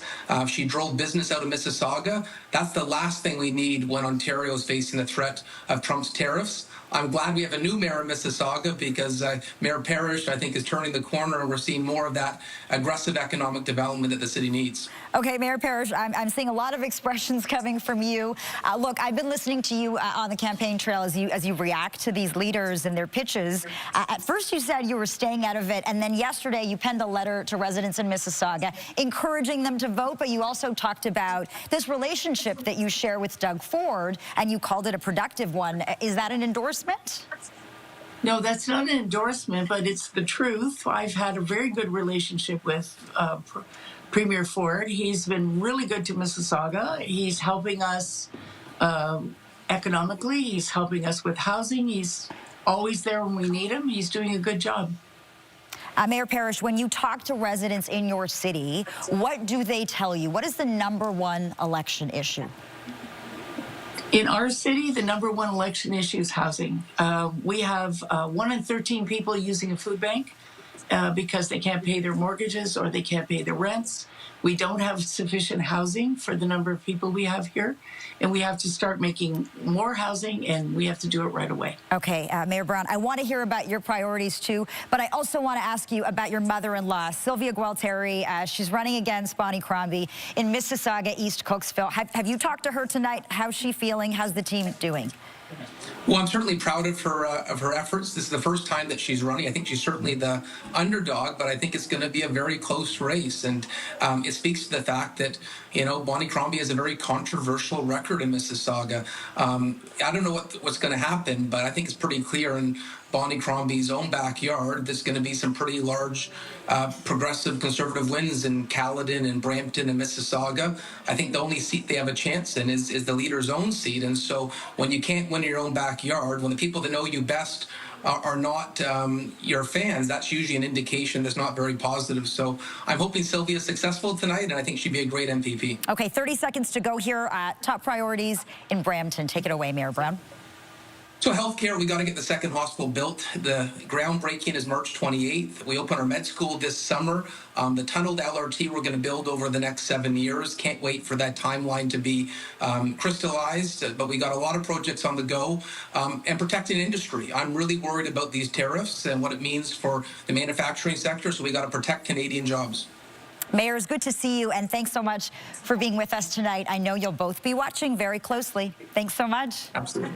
Okay, an interesting conversation, and Michelle, over to you for now. Well, let's head to the riding of Mississauga, East Cooksville tonight. Lindsay Biscaya is there, Liberal leader Bonnie Crombie, hoping to win a seat in the legislature tonight. It's hard to lead when you don't have a seat in the legislature. A lot riding on this riding, Lindsay Biscaya. Yeah, this is actually a very interesting riding, Michelle. When you look at Mississauga, East Cooksville, we're actually not where Bonnie Crombie is at the moment. We are at the PC candidates area where they're going to be watching these results come in. Sylvia Gualteri, and we just heard Mayor Patrick Brown speaking about her. She is a strong opponent to go up against Bonnie Crombie, and obviously the PC party looking for someone strong who can maybe take over that seat, keep it away from Bonnie Crombie, keep her out of the legislature. Sylvia Gualteri has very deep roots in the PC party. She is the mother-in-law to Brampton Mayor Patrick Brown. She is the sister of Rudy Cazzetto, who is the former sitting member in Mississauga Lakeshore. He also is seeking re-election tonight. And she's been working with the PC party for a very long time in organization and funding. She also has a very long background in investment as well, just aside from politics. But it's going to be really interesting to see how this all shakes down tonight. You heard Mayor Patrick Brown saying that she is the underdog, but obviously a strong contender. We saw PC leader Doug Ford in this riding yesterday with Sylvia Gualteri campaigning in the Polish community. Obviously, Bonnie Crombie very vocal about her Polish roots. So the PC party very much looking to take voters away from Bonnie Crombie and instead have Sylvia Gualteri come out as the winner tonight. We know that the previous MPP in this riding not seeking re-election. So Michelle and Lena, this seat very much up for grabs tonight. Lindsay Biscaya live for us in Mississauga tonight. Hey, 19 minutes till the polls close. This is CTV Ontario Election 2025. More live coverage is coming up next.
the campaign trail, NDP leader Marit Stiles talked about health care, the housing crisis, and affordability. She also talked about Doug Ford. Let's go live to CP24's Bakari Savage at NDP headquarters with more on that message. Bakari. Okay, good evening, Lena. So we are here. I'm standing right by our Joe. They're waiting to open the doors right now.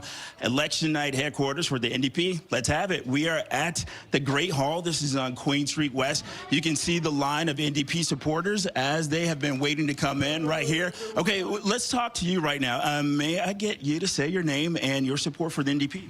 Oh, yeah, sure. My name is Andrew Caleb. I have a YouTube channel right here, as you can all people see. Please subscribe to my YouTube channel for more content. The reason why I voted for NDP is because I'm a big fan of NDP. And I'm going live tonight, folks. So please look out for me. And Twain Caleb, take a look at this. Bye now. Okay, thank you very much. And see, look at that energy, a lot of support here. So we have everyone else. They're waiting to come in. While we do that, we're going to start walking up the stairs here. This is Janelle Brady. She is the president of the Ontario NDP. Okay, Janelle, first off, you see these supporters, they're walking in right now. They've been waiting. What does this say to you? Well, it says there's lots of support out there. There's lots of energy and momentum for the NDP and for Marit Stiles under her leadership. Okay, so Janelle, let's continue to walk into, the election night headquarters for the NDP. So let's talk about where we have been in terms of how we got to tonight and where you were earlier today. Well, I was knocking on doors in my home riding of Humber River Black Creek, pulling the vote for Tom Rakocevic, volunteering today, just to speak with a lot of supporters, a lot of voters, and remind them to get out and vote. And that we've been experiencing a lot of that, a lot of people who are excited for a better vision for this province. And along with that, Janelle, these signs right here, they say re-elect Marit Stiles, and that is going to be the theme of tonight. So with that, sending it back to you in the studio. Bakari, feeling the excitement. Yes, close to polls closing. Appreciate it. Well, now we're joined live by Tim Hudak. He was an MPP for more than 20 years, including 5 years, you will remember, as Ontario PC leader. And after his time in office, Hudak was the CEO of the Ontario Real Estate Association. Tim, great to have you on election night. Let's talk about Doug Ford and the fact that we have watched with each election, he and his party grow his seat count, and he is poised to potentially do that tonight. What has the secret been to his success thus far? Clarity and purpose, a really strong campaign team led by a guy named Tory tonight, and I think a strong set of candidates. They've done a good job as government. They're going to be reelected. And Michelle, it's historic, right? This is the first time in Ontario's history you've had a premier elected with 3 majority governments and actually increasing the number of seats he has each and every time. I was happy to have a front row seat. I saw him in action in Washington, D.C. I think he's a guy to lead our province going forward during some pretty tough times. Well, you mentioned the trip to Washington, D.C. There's been a few during this, what is a short campaign. Do you think that helped just, get his image out there as somebody who's doing something about this tariff threat? It certainly helped in this respect. And Michelle, I'm now a partner at Council Public Affairs. We did polling, and the top issues in Ontario when we polled were healthcare, affordability, housing, jobs, and the economy. Trump and the tariff threats were number 5 on the list. But when we saw who could handle those issues better, the other 2 leaders, Bonnie Crombie and Marit Stiles, did not emerge above Doug Ford. I think the bottom line for tonight for his campaign and his success, Michelle, is when you're hitting a rough road, when things look pretty tough on the road ahead, you want experienced and strong hands at the wheel, and people will overwhelmingly say that's Premier Doug Ford. I find it so interesting what you mentioned there, because when you are in power for 7 years, there is baggage. You have a track record, and the opposition parties were certainly hammering some issues that do matter to people, like healthcare and housing. But does it matter tonight? Often we see after election campaign that media and political pundits think their job is to walk down the hill and shoot the wounded. I'm not going to do that. I thought Marit Stiles and Bonnie Crombie, very effective leaders, but honest to God, Michelle, it's like taking on Wayne Gretzky and the Edmonton Oilers in the heyday in the 80s. Like, no, if I can still say good things about Wayne Gretzky, nobody could stop them. Doug Ford had a strong record. He ran an excellent campaign. They were strategically smart in how they talked about the campaign as protecting Ontario, and I don't think any opposition leader could have stood up to them. I do think Marit Stiles will be back. Bonnie Crombie's seat, though, really up in the air because a lot of blue troops on the ground trying to keep that riding in the Conservative fold tonight. Tim Hudak, love picking your brain tonight. Happy watching. Looking forward to it. Have a great night. Take care. Lean over to you. Okay, Michelle, you talked about that political baggage. Is that going to hurt Doug Ford tonight? It's such a big question. We're going to go over to Nick Dixon now. He is live at our Power Board with more on who Ontarians preferred as their premier. Yeah, we're going to pick a pretty big brain right now. Nick Nanos from Nanos Research is going to come in, and he's been polling throughout the campaign. This is the preferred premier poll, and we can see, Nick, this line here fairly straight throughout the campaign. You know, absolutely. You know, we do know from their polling that a lot of people basically vote on leadership, and, you know, basically a clear advantage for Doug Ford over Bonnie Crombie throughout the whole race. And, you know, basically the same type of margin converts into the ballot numbers also. So, you know, up and down, right at the very end. That was interesting between Doug Ford and Bonnie Crombie. Yep. In the meantime, the horse race here, let's talk about this because there's a few events we want to highlight throughout the last 27 days. You know, you think of the benchmark, Nick, at around 40%. You know, Doug Ford calling the election because of Donald Trump and tariffs. You know, maybe we could say that Ford is the main opponent, but, you know, that being kind of the first key moment, and, you know, still, you can see a 13 to 14 percentage point advantage at the beginning of the campaign. And, you know, then we hit the visit to the first visit to Washington, D.C. And, you know, do you see the first compared to many? You know, how many times do we see a premier leave the province during a campaign? Didn't hurt him because numbers are still good. You get to the debate. We know that the debate wasn't really a big factor. Only about 1 of 20 people in Ontario said they voted based on the debate. So still a clear advantage for Doug Ford. Fast forward to the platform, right? And so, you know, the platform's out. This is a risk period, but look at the close of the campaign. You can see, you know, Doug Ford, you know, 47.5%. If you think of where he was in 2022, he was at around 40% or 41%, you know, significant advantage. Big question is, how will that 29 and 16 where does that convert into translate seats? to? Exactly. We'll be finding out in about 10 minutes' time. Michelle, Lena, back to you. All right, Nick, here we go. 10 minutes to go. Thanks so much, and stay with us as we continue to bring you live coverage of the 2025 Ontario election.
Any moment now. Let's go to our Natalie Johnson, who is in the riding of Toronto St. Paul's tonight. That's one to watch, Natalie.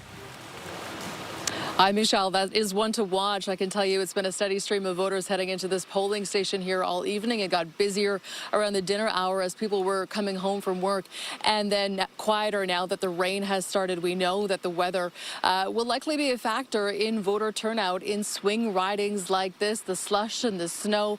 However, you have teams from the parties getting out the vote, pulling the vote at the very last minute, hitting the doors of supporters as they try to convince people to go to the polls, knowing that every vote matters. Here in Toronto, St. Paul's, this was a Liberal stronghold for many years until it was won by Jill Andrew for the NDP back in 2018. She won it again in 2022. Now you have Stephanie Smythe, a former CP24 anchor, vying for this seat for the Liberals. As for the PCs, we know there are other ridings to watch in Toronto. All of their seats in Toronto at this point have been Etobicoke, North York, and Scarborough. They are likely trying to make some inroads closer to the core. There are a couple others to mention where there is no PC incumbent, including Eglinton Lawrence, just to the north of us, and York Southwest, and where the Premier's nephew, Mike Ford, is no longer running again. So as the PCs make their final push in the final moments before the polls close, we are going to be watching these 416 ridings very closely. Back to you, Michelle and Lena. All right, Thank you, Natalie Natalie. Johnson, thank you.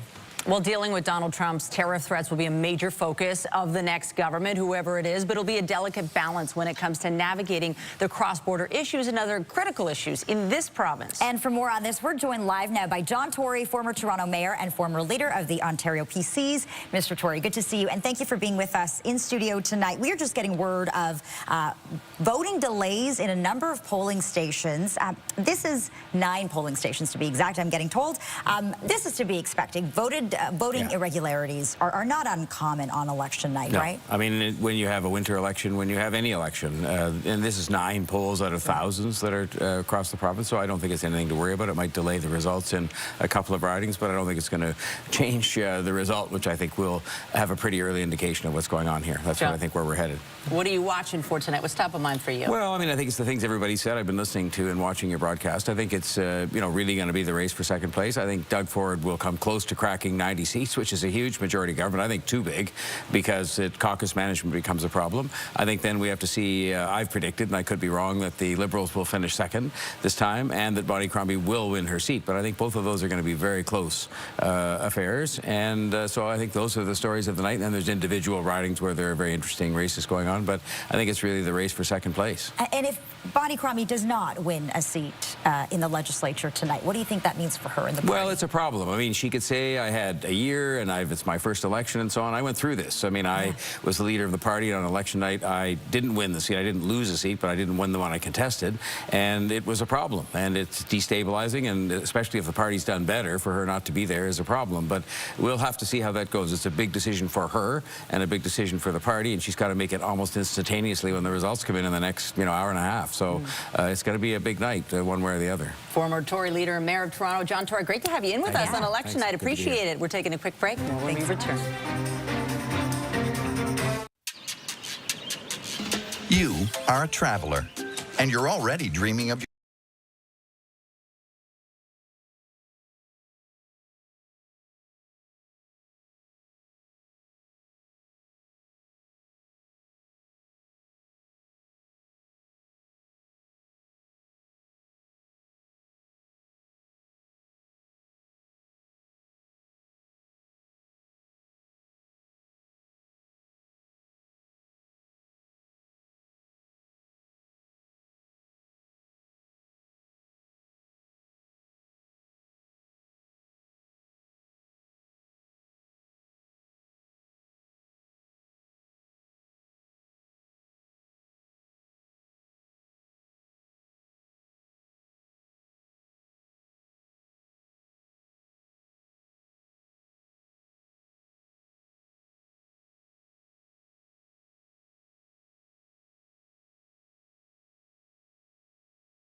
before the polls close. Nick. Yeah, it's getting right there. It's about to get real, isn't it, Lena and Michelle? And so what we're talking about tonight, we're going to be looking at a lot of data, of course. We've talked about that. This, of course, is our map of dissolution. But what we're going to show you right now are some of the battleground ridings that we're going to be focusing on. So you can see them kind of spread out across the province. These are some of the ridings where there could be some of the closer races, maybe some seats being flipped. So let's give you some examples of what we're talking about here. So first, we're going to move to Haldimand, Norfolk. Bobby Ann Brady, an incumbent. She actually was associated with the former MPP, but the party chose Amy Martin instead. That's going to be an interesting one. Could an independent actually win and retain a seat? So that's Haldimand, Norfolk in southwestern Ontario. Sarah Jama was kicked out of the NDP caucus a couple of years ago by Marit Stiles. Robin Lennox taking the NDP banner there. What's going to happen in Hamilton Centre? That will be interesting to follow as well. Also in the 905, Lena, of course, you were just talking to Sylvie Gualtieri. She, of course, is Patrick Brown's mother-in-law, and she is taking on Bonnie Crombie, leader of the Liberal Party. Keep in mind, Doug Ford was campaigning in that riding just yesterday. Vince Caspera, Michelle Cooper, and Eglinton Lawrence. That could be an interesting riding to watch as well. We'll be watching this race very closely, likely to be one between the PCs and the Liberals. And as we take you over to our following riding in Etobicoke Lakeshore, we highlighted this one a little bit earlier. This was a very close race last time around. Lee Fairclough, pardon me, back at it again, back in the running. She has stayed very politically active since the 2022 race. So could she try to take it out from Hogarth? We'll find that out as well. And Alexa Gilmore, not the incumbent, but this is an NDP seat in Parkdale High Park as well. As the results come in, we'll see if Alexa Gilmore holds that orange banner for the New Democrats. Michelle, Lena, back to you. Minutes to go before polls close. Nick, thanks so much for this. And our coverage continues right after this.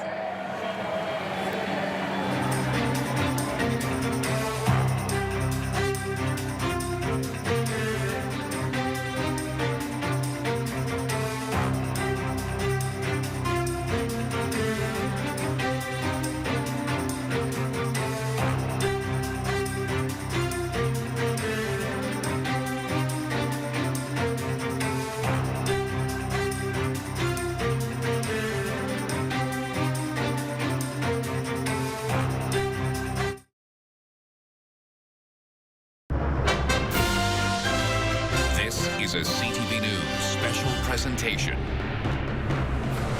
It is 9 o'clock and polls are now closed across all of Ontario. The political landscape in this province is about to take shape. And we'll be with you all night to watch it unfold. This is CTV Ontario Election 2025.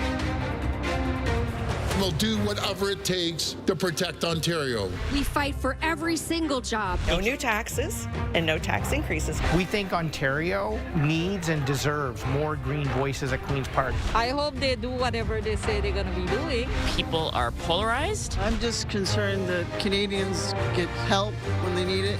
Canada's been very bad to us on trade, but now Canada's going to have to start paying up. We need a mandate from the people to fight against Donald Trump's tariffs.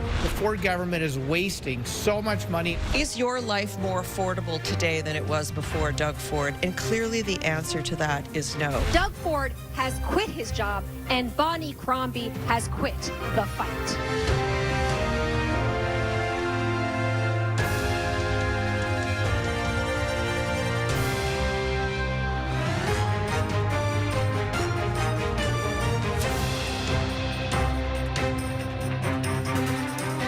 The Ontario legislature dissolved less than 1 month ago, kicking off a frigid February campaign. Tonight we'll find out if this unusual timing has paid off for the Progressive Conservatives and whether their political opponents can make any gains. And we are off from CTV News headquarters in Toronto and all across Ontario. Party leaders have been battling each other as well as the bitter cold, all fighting for your vote. Good evening, I'm Michelle Dubé. And I'm Lena Latifat. Whether you're watching, listening, or streaming, this is the place to be. Results, reaction, along with exclusive insights and data you won't find anywhere else. We have a full team here in studio. CTV's chief political correspondent Vashi Kapelos is here alongside Sabrina Nanji, Bill Carroll, and John Moore. They're going to be following the key races and breaking down everything as the results come in. And those numbers are going to appear on the bottom of your screen. And if history is our guide, we can expect first results just moments from now. Yeah, it could be very quick. We also have journalists at all the party headquarters and right across the province, tracking all the results as they come in and figuring out what those results mean for you and your family. So let's see and set the stage for what's to come. Nick Dixon is at our power board helping us understand the results as they come in tonight. Nick, there is a lot to watch for. There is indeed. Here's the key number you're looking for. It's the race to 63. That is majority territory. That is what's required for majority government. If you win 63 seats, one of those parties, you are forming the next government as a majority government. Let's take a look right now at the seat projections coming in from the CTV decision desk here based on polling data and, of course, past performance here. So you can see right now, Doug Ford's PC's minimum 58. That's only 5 away from majority territory right now. The maximum at this point is 87, but as your votes are counted and as these ridings tighten up a little bit, these numbers could shift a little. Here's the interesting thing. It looks very much like Doug Ford's on his way to a win. The Liberals at a 12 minimum right now. That is what's required for full party status at Queen's Park. That's the minimum at this point right now. 36 is the maximum. It's going to be very close at this point between the New Democrats, 14, 34. This could tighten up as well. Will both parties maintain full party status? Very much looking like Doug Ford is on his way to a majority win potentially, although it could be a minimum, and then we could see what happens for the second and third place. Again, this is all what they're looking for, and as those votes come in, Michelle and Lena, this is the number to watch. Oh, we will be watching. And now that the polls have closed, guess what? The results are starting to roll in. Let's take a look at the first results of this election night in Davenport. This is NDP leader Marit Stiles riding. She is expected to win her seat there tonight. And Paulo Pereira hoping to perhaps turn the riding orange. Nick Pavlog for the PC party. Yeah, that's a pretty safe riding for the NDP. This is a pretty safe riding for the Greens. We're taking a look at Guelph now, where no surprise, Mike Schreiner has the lead there. He has about 548 votes. Robert Cool in second place, but it's looking good for the Greens there. Eglinton Lawrence is one to watch. You'll notice no incumbent here. Michelle Cooper for the PCs, Vince Gasparo for the Liberals, Leah Taiso. It's still early. We got one of 76 polls reporting a slight lead for the PCs there. Don Valley North, former Toronto City Councillor Jonathan Sow has the lead here for the Liberals. Only one poll reporting those so early.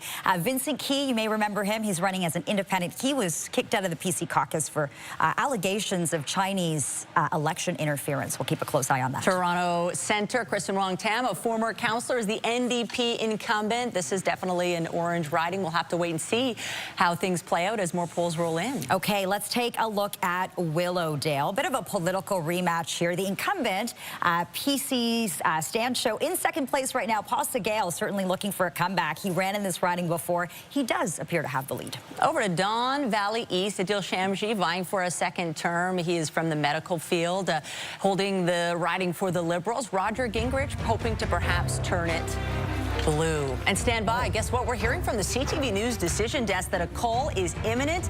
This campaign of winter 2025 about to reach its culmination. That was quick. Doug Ford and the Progressive Conservatives sparking an early election, banking on good polling and the threat of U.S. tariffs. His political opponents saying the whole thing was unnecessary. So, did Doug Ford's gamble pay off? We are about to find out.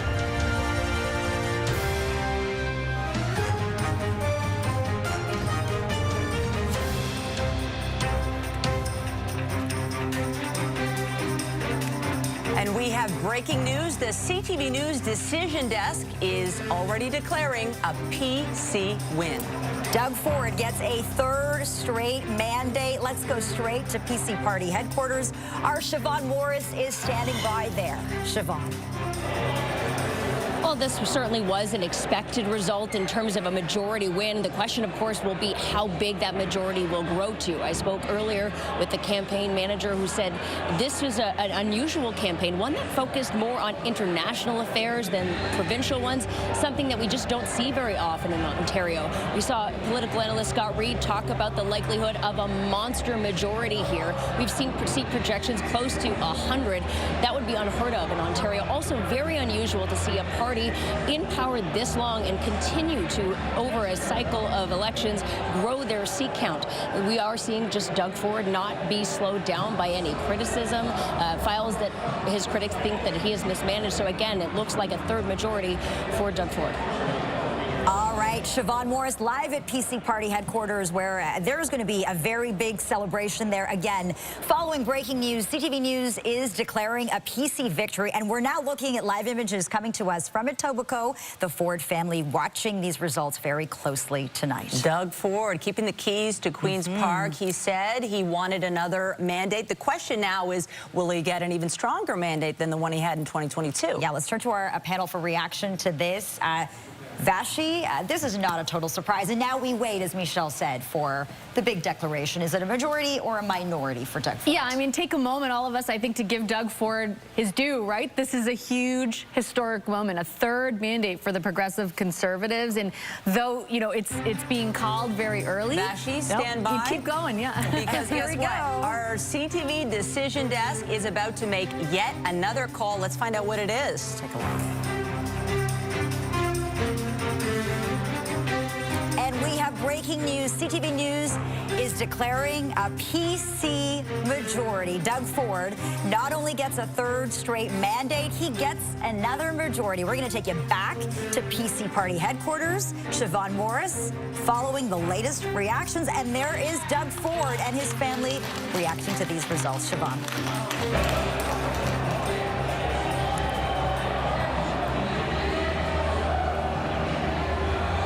We just saw a round of applause, cheers go up here at PC Party headquarters, as you can hear it now too, again with those images of Doug Ford on the screen here at the PC Party headquarters. This is what the PCs had been hoping for in calling this election early, that they can strengthen their majority and return themselves to Queen's Park for a third majority, extending their ability to hold power in the province of Ontario. You heard Doug Ford talk about wanting to have a mandate to outlive and outlast Donald Trump in his presidency. He will get that tonight with a mandate from the people of Ontario, something that he says he needed to unleash tens of billions of dollars in stimulus, all kinds of economic help, should tariffs hit as we are expecting them to, whether it be next week, next month, who knows when, you know, the way Donald Trump talks sometimes. But Doug Ford says that's part of why he thought this election was necessary, to really give stability to the people of Ontario so they know what to expect here at home. Siobhan Morris in Ford Nation tonight. And wow, was that a record? Let's go over to the panel, because what was that? 908. Yeah, 908, 906, you made the first call. Yeah. I think we had some people on the panel winning some bets over that one. Yeah, it was early, but like I was saying, you know, give Doug Ford his due. With Sabrina Nanji, Bill Carroll, and John Moore, a third majority. We're just waiting to see how big of one, Bill. This was a gamble Doug Ford took, a big one, and it paid off. Yeah, well, we'd heard for months that he was thinking about it. At least he was getting a lot of pressure from the political people, excuse me, to call an early election. And my understanding was that it was the Premier himself who was saying, I'm not sure I want to do that. But this idea that you're going to be punished for calling it early is actually pretty overrated. And his timing was perfect. This story out of the United States and tariffs started to break. He'd already positioned himself as Captain Canada. Incumbency is always powerful, but this is unprecedented. To have been the de facto prime minister in the middle of this election, I feel actually bad for anyone who had to go up against him, because they never had a chance. It was always all about him. John, how significant a moment is this for Doug Ford? Oh, very significant. I mean, first of all, Sabrina's been observing tonight, we have the whole business of 3 back-to-back majorities and growing his caucus size in all likelihood today. But I was found one of the compelling things he said on the campaign trail was that he will, as a result of being elected today, still be the Premier when Donald Trump leaves office. And I think a lot of people sort of, you know, that's a very comforting thought, that Donald Trump, hopefully he leaves office. If in fact that does happen, yeah. But Donald Trump out of office, and we survived the maelstrom. Yeah, Sabrina, like you had said at the outset of this program tonight, and of course our colleagues, it does appear to be a race for second place right now. Yeah, I'm looking at the Elections Ontario live results coming in, and it seems like the NDP and the Liberals might be able to pull off, you know, recognized status, which is going to be a huge deal for the Liberals in particular. Obviously, they've been sidelined since 2018, but I think the real question is Bonnie Crombie going to be able to pull off the win in Mississauga East Cooksville? Yeah, that might take Lena and Michelle a little bit of a longer amount of time to figure out, maybe, than the clear mandate that Doug Ford's already received. Okay, bashing panel, thanks so much for this. And it's not looking good for Bonnie Crombie. She's struggling a little bit. Let's pick up on that. Let's go to Nathan Downer, who is at Liberal Party headquarters with the latest reaction there. How are they feeling over there about this, Nathan? I think overall feeling pretty positive. I've got Tyler Meredith joining me. He's a consultant, worked with Bonnie Crombie's campaign. Last election, you finished with 8 seats. You had 9 at dissolution. We're already seeing 16. You've made some progress. Absolutely, and we may still make more progress over the evening. Bonnie's worked extremely hard over this campaign. It's a campaign that we were not expecting to have to run right now. Doug Ford obviously has a majority, but it's given the circumstances put in front of us, so I think we've done very well so far. Do you think you can catch the NDP? We will see. There's still a lot of seats to report. There's going to be some important vote splits in Toronto. But look, I will tell you, I've worked in many campaigns fighting the NDP. They're down 9 seats, and they're certainly struggling. They've been trailing in this campaign. Bonnie Crombie is the only leader in the course of this campaign that has increased her support in audiences and on issues all across the board. She's done very well over the course of this campaign. Of course, Ford wins another majority. Are you surprised? Were you expecting this? Well, he held a majority going into this election. And remember, we're spending $190 million for this race in order so that he can go back with a majority, right? I'm not sure why we're having this election. It's an election that we're having effectively 2 years early. But look, I think given a very difficult circumstances for this race, just because obviously with tariffs and with everything else going on in the rest of the world, I think we are very proud of our results so far tonight. And as far as number of seats you're hoping to win, what number are you guys trying to hit? Well, look, we're happy right now with the fact that we're official party status, and we could be knocking on over 20 seats. We'll see at the end of the night. But look, we've picked up official party status. We've at least gained potentially 7 or 8 seats, maybe more, and I think the night is still young. All right, thanks, Tyler. Yeah, you can't argue progress has been made tonight, and they're hoping more progress will be made. Back to you. Thank you, Nathan. And we're watching the results as they roll in that pivotal riding of Mississauga, East Cooksville. At this stage, Bonnie Crombie is trailing Sylvia Galtieri with a lead of 1,100 votes, but 20 of the 64 polls reporting. We'll keep an eye on this. Right now, we want to go back to Ford Nation and Siobhan Morris. Party there tonight? There is, and I will say there was a big cheer when that board went up showing Bonnie Crombie trailing in her riding here at PC headquarters. Scott Reed, tell me what you're seeing in the numbers as they're rolling in right now. It's pretty much on track for what the Conservatives thought. You can see that they're picking up some steals from the NDP, particularly outside of Toronto. That's what they imagined. That's what they hoped for. The tail of the tape is going to be between the NDP and the Liberals. That's where it's going to get interesting. A bunch of downtown ridings that are still close. Not a ton of polls in yet. So we'll have to wait and see. The Liberals are thrilled that they've got official party status, but they really want official opposition. So we'll have to wait and see. Maybe a little bit more of an outperformance here tonight based on what we thought for the NDP, given these numbers. Is it just a matter of having a better ground game, being better at getting people to the polls, or what happened there, you think? Almost certainly. It'll be interesting to see where the popular vote lines up, but if it's low and if those close seats break to the NDP in Toronto, it will be almost certainly a function of their infrastructure, their ground game, their get out the vote effort. That's what the NDP were telling us would be their election day advantage. And we'll have to wait and see. There's still a lot of night to come. We still have quite a few polls to come in Bonnie Crombie's riding in Mississauga. What happens for her if she doesn't win that riding? Well, it's a giant question mark. I mean, listen, if she returns the party to official party status, much less if she were to put them in official opposition, I don't know that there's going to be a giant run at Bonnie for leader. I mean, she will have brought the party literally back out of the graveyard, but it's going to be a disappointing result. I mean, the campaign genuinely believes she would win a riding on the basis of her personal poll, her past as mayor and as a member of parliament federally. So they'll be watching it closely. Their fingers are crossed. They want her in the legislature. So that's definitely one to watch as the night continues to unfold. Michelle and Lena, we'll send it back to you. Siobhan, thanks so much. And again, we're following breaking news here. CTV News declaring a PC majority. We're going to take you to Nick Dixon now, who's standing by with some House projections for us. Nick. Yep, so we know, of course, PC majority, Doug Ford, 4 more years. He got what he was looking for here. Let's take a look, though, at potentially what the House could look like when Queen's Park does resume here. So at this point, according to the CTV decision desk and the polling data and voting numbers that are coming in, we're looking at a minimum number of seats of 74 for Doug Ford and the PCs. That would be shy of where they were at dissolution of 79. Maximum at this point, 83. Remember how we talked about how the numbers are going to tighten? You can see how they're tightening already. Interesting, though, in this race for second place, currently the New Democrats on top at this point, maybe retaining official opposition status. We'll have to wait and see to find out that. But this is a very close race. Liberals, as Scott Reed was alluding to, looks like they're going to get official party status with a minimum of 14 seats, max 21, max 27. 7. This is going to be the big race to watch in these races, where the Liberals and New Democrats find their votes and see who does end in second. Green Party, interestingly, Mike Schreiner, we know, already declared his seat. They're looking like they're on track for 2, maybe 3, an independent 1. That could be the Haldeman-Norfolk seat as well. But again, these are the projections. We know it's going to be 63 plus for Doug Ford. Plus what? We're going to find out as these votes keep getting counted. This is a big night for Mr. Ford. Now we're going to head over to Patricia Bowl, who is in the NDP riding, where Mart Stiles is going to be tonight. We know that Mart has won her seat in Davenport as expected. Who do you have there?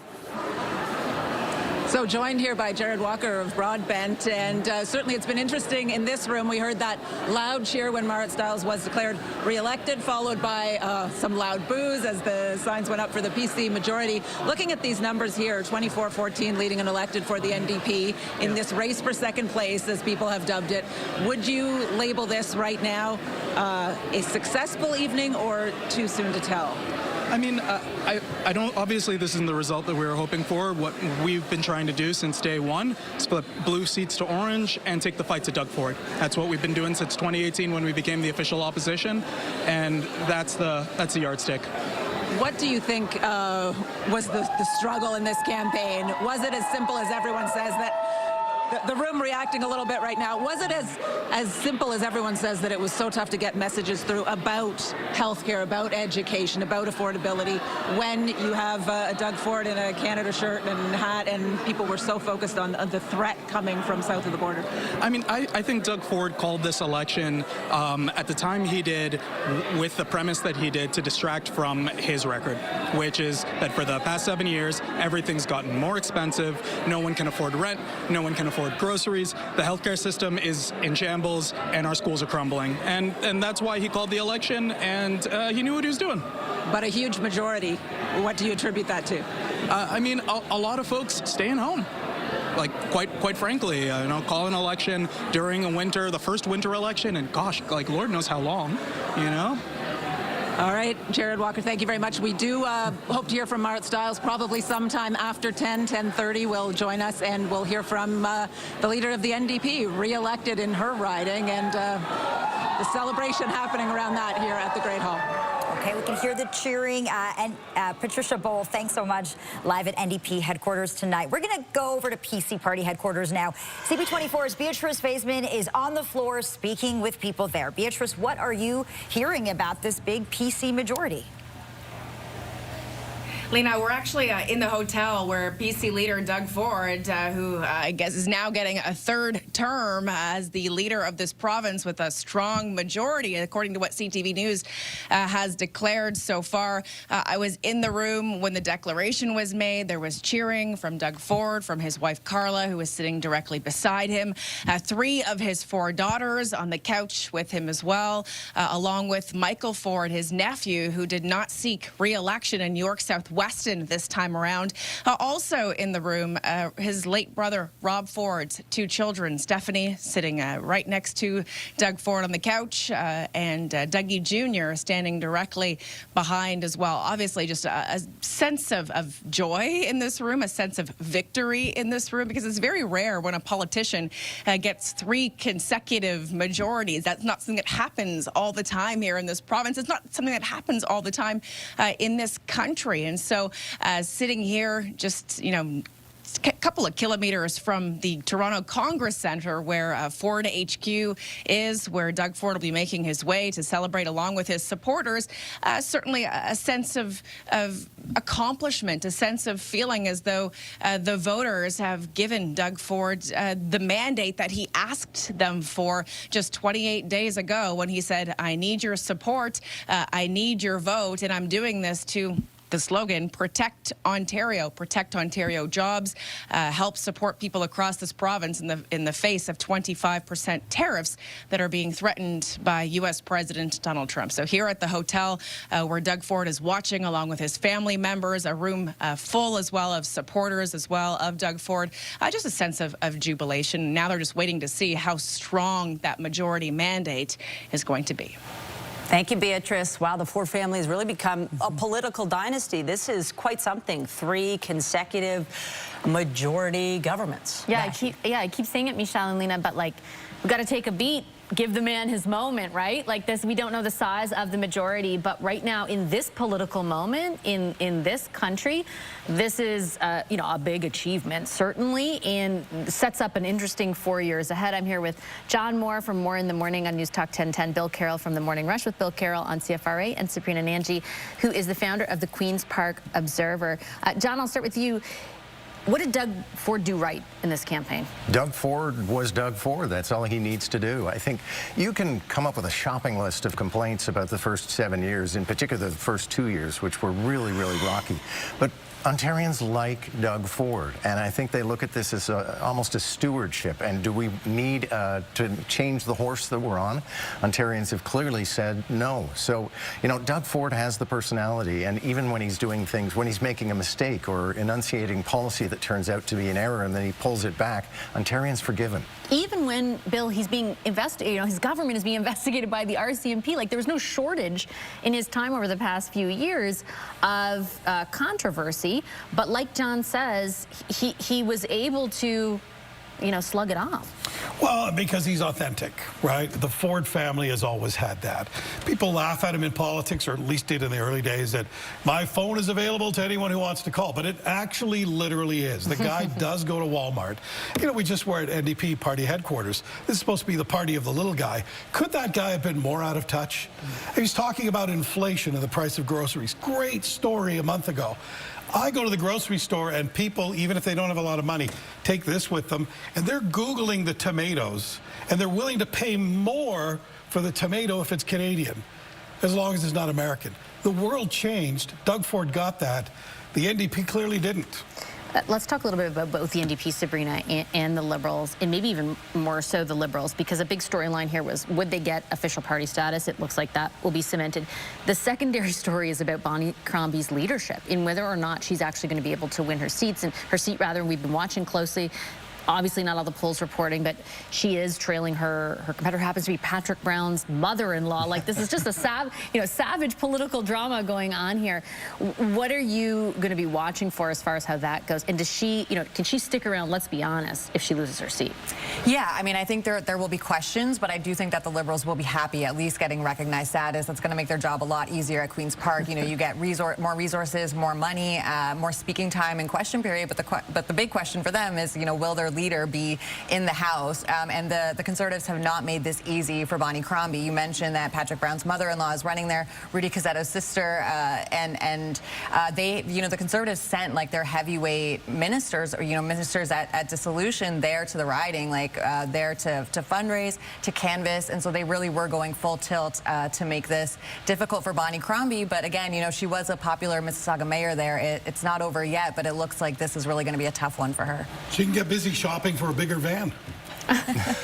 It'll be like a bus now. There'll be a tariff on it, probably. They've got enough MPPs. Yeah. All right, we're going to throw it back to the desk, guys. Okay, Vashi and panel, thanks so much for this. Look at this. We're looking at results from Mississauga East Cooksville, where Bonnie Crombie is currently trailing, currently in second place. Lindsay Biscaya is in that riding of Mississauga East Cooksville tonight, where Liberal leader Bonnie Crombie is hoping to win a seat in the legislature. Vashi was just talking about whether or not she'll survive this if she doesn't win tonight, Lindsay.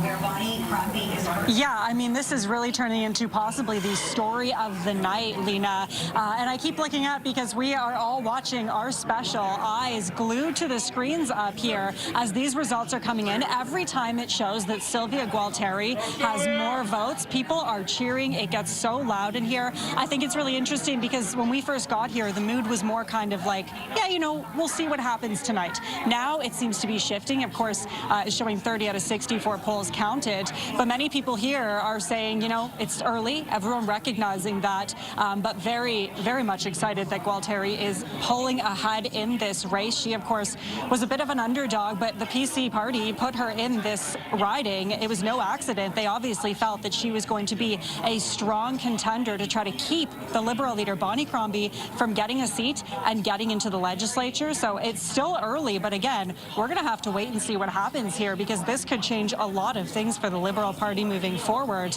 We know even PC leader Doug Ford was here in this riding campaigning yesterday, so obviously the PC Party putting a lot of resources into this riding to try and ensure that Sylvia Gualtieri comes out on top. I've been told that Sylvia will be arriving soon. Her campaign manager also expected to arrive soon, so we'll try to grab them and speak with them and bring that to you live. But for now, back to you. All right, thank you so much. And it is worth noting the Liberals tonight are making gains in Nepean. That riding has gone from blue now to red. And I understand we have a new result. Oh, look at this. Stephanie Smyth elected in Toronto St. Paul's for the Liberals. She has now defeated the NDP incumbent Jill Andrews. Stephanie Smyth, of course, former broadcaster, former CP24 anchor. This is a big victory for the Liberals. They've defeated the NDP there. Toronto St. Paul's, really a Liberal stronghold. They were looking for this one. Bonnie Crombie certainly spent a lot of time in this riding, and it paid off. Stephanie Smyth elected in Toronto St. Paul's. Let's go live to Bakari Savage now at NDP headquarters with the latest reaction, Bakari. Okay, so we're at the Grey Hall. This is on Green Street West. I'm standing here with Darlene and her son, Jim. Let's talk about this. So we just heard the news. Marit Stiles re-elected the riding of Davenport. Your response? That's wonderful news. I'm so proud of her, and I'm really happy that she did. I think she's going to do a lot.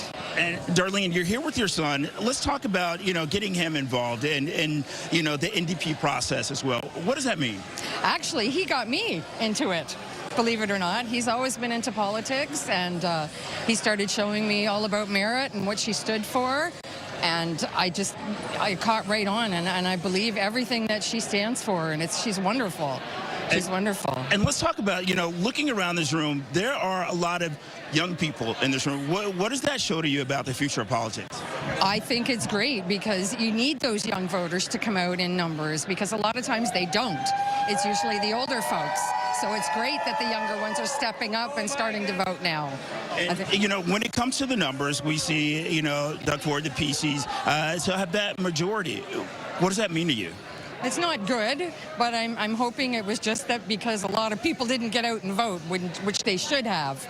But it's not good, but I think, he's going to have a battle with Marit beside him there. I think she's going to still push for a lot of things. What were some of the big issues throughout this election cycle campaign for you and your family? Well, actually, the fact that she wanted to double the OW and ODSP, and she also is really big for affordable housing, because sadly I'm on Ontario Works myself at the moment because I was being a caregiver for 20 years, and trying to find a place within my budget was a nightmare. So her being able to, to come up with some kind of affordable housing. There's so many people homeless out there. It's scary. And what does your future look like now? Well, we still haven't. Hopefully, he'll call another election and decide that we can get him out again. Yeah, I really don't. I can't believe he's actually got a majority government, really. Darlene, thank you very much for your time. I really appreciate it. Thank you very much. And with that, back to the studio. Thank you, Bakari. Some disappointment there. There are about 24 ridings up for grabs in voter-rich Toronto with party leaders. They spent lots of time over the course of the campaign.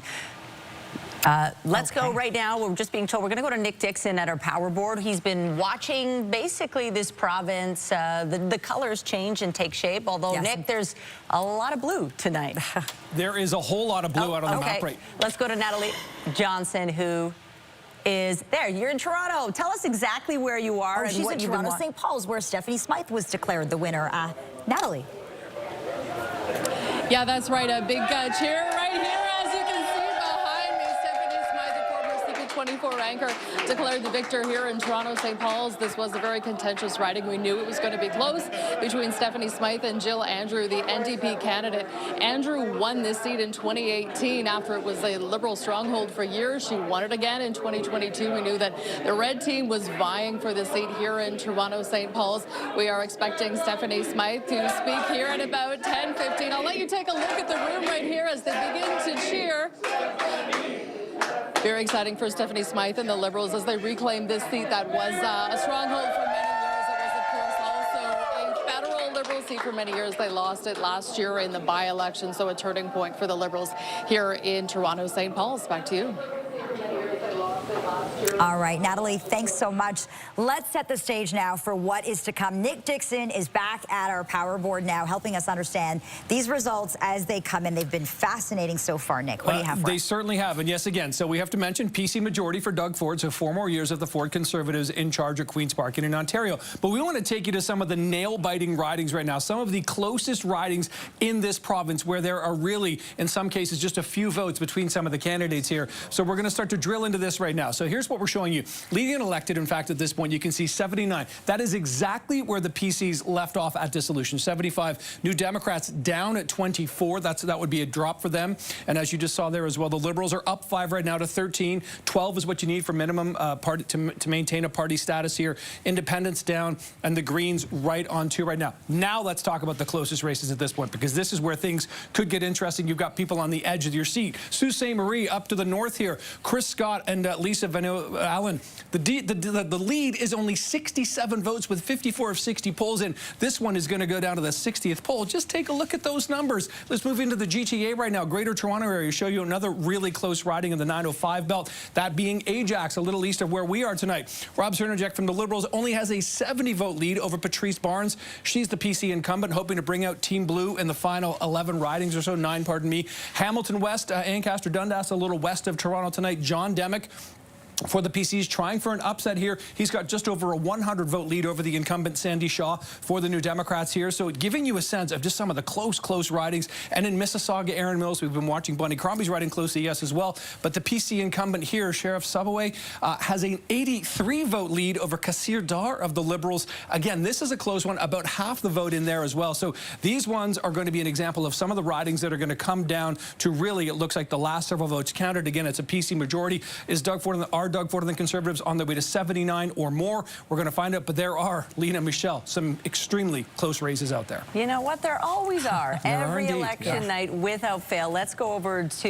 CTV's chief political correspondent, Vashi Capello, is over with our panel. Anything surprising you so far tonight? Well, I think one thing that, listening to Nick, that might be interesting to get into a little bit is the fact that they have not yet been able to increase the size, Sabrina, of the majority. Like, clearly a win, clearly a majority win, a third straight one, you know, a big and successful mandate. But they left things at 79 seats. If they end up with another 79, that's an interesting story. Yeah, and I guess you could say it's technically even like a smaller mandate, because in 2022 they had won 83 seats, right? And so now we're at less than that. But, you know, the night is not over yet. No. And I think the big question for Ford, who has been saying this entire campaign, he wants a bigger mandate. He needs a stronger mandate to deal with Trump. You know, what is that going to mean for him if he ends up with, you know, a less strong mandate from tonight? My guess is, Bill, they're going to say, well, it's a majority government. It's a mandate. Your thoughts on what's happening below the graph a little bit, below the big number, meaning you see the NDP losing a few seats, the Liberals picking up a few, but still a lot of things in flux there. Yeah, and if the Liberals don't have a leader in the House, the size of the mandate is going to matter even less, right? Because, you know, if Bonnie Crombie gets elected, she's in the House, she's increased the size of her party, there's a little more powerful opposition. But still, a majority is ultimately a majority, and Doug Ford can pretty much do what he wants to do, and I think he will. The popular vote will be interesting, too, though, to see what the mandate looks like when you look at it that way. Well, and even with the popular vote, I mean, you could see, for example, the entire election campaign, John, the Liberals were outpacing the NDP, and the vote efficiency, just as the NDP had signaled, certainly did. It looks at this juncture turn out in its favor. Nick Nanos was showing us that poll, and the lines were virtually flat, and then the Liberals started to go up, the NDP going down. But clearly the NDP has always been said to have a really solid ground game, so they got out the vote. I think this has to be a bit of a bitter pill for Bonnie Crombie, because they can crow about lifting the seat count to enough for party status in the House, but this is not what she wanted. It's not what the party asked her to do. No, I think, Sabrina, you know, talking to people on the campaign, as I'm sure you were, their idea of a win was official party status and official opposition. Yeah, they were gunning for, you know, 20 seats at least, and they had been, you know, feeling confident. I mean, we saw in the last days of the campaign, Bonnie Crombie appealing to NDP voters, saying that you've got to pick Liberals if you want the anti-Ford vote. So I think it might have paid off for her in a couple of ridings, especially Toronto. I mean, we saw St. Paul's flip. I'm looking now now at Etobicoke Lakeshore. It looks like Lee Fairclough, the Liberals, have taken that over the PCs. And so, yeah, I think they've got some things to be proud of. And, you know, obviously getting recognized status is a huge deal. But there are going to be questions about, you know, how do you navigate running the party when you don't have a seat in the House? And what does this mean for your leadership, right? Will there be a review? Will the knives be out? Look, I could be even more blunt, Bill. I think tonight, if Bonnie Crombie loses her seat, we're going to be watching to see if she announces she's not going to be the leader anymore. Well, yeah, I think it's going to be an uphill battle. You know, you look at what's happening federally and the increases that the federal Liberals have seen. Why is she not benefiting from that a lot more? You would have expected that to happen, and it didn't. You also would have expected the Conservatives to maybe see a bit of the hit that the federal Conservatives are taking. That didn't happen. So, you know, obviously the people in Ontario, their mindset is a very different place right now. And Bonnie Crombie's going to have to explain that. That's a tough one. I thought she looked shaky and amateurish at times. Even on the last day when the Premier was in her riding, she was trying to change the channel to some scandal with a local candidate, and it just wasn't working. You know, she kept avoiding the questions about her own leadership, and that's not authentic. Remember, we had the guy earlier on tonight who said, I have my own YouTube channel. Yeah, I remember him. Yeah. Right. Well, that's the world we live in today. Yeah. And Doug Ford is the guy who swallows the bumblebee. I got like... And Bonnie Crombie seemed like she wanted to be a politician. 10 seconds left. John, last word to you. I don't see her resigning tonight, and judging by her character and also the fact that, you know, who else is going to take over? Who else is going to rebuild this party? So I don't think she's going to resign in the next few days either. Okay, I'll send it back to you guys. All right, Vashti and panel, thanks so much. The PCs and Doug Ford take another majority, but can they expand that majority? It's such a big question. We're back right after this with more live results and analysis. Stay with us. We'll be right back.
News Decision Desk is declaring Marit Stiles and the NDP the official opposition in Ontario. The NDP gets another 4 years of holding Doug Ford and the PCs to account. This is a fascinating storyline. All the polls had Bonnie Crombie and the Liberals in second place, but we're now learning the NDP will be the official opposition once again. Let's go live to Patricia Bull at NDP headquarters for the latest reaction. Patricia.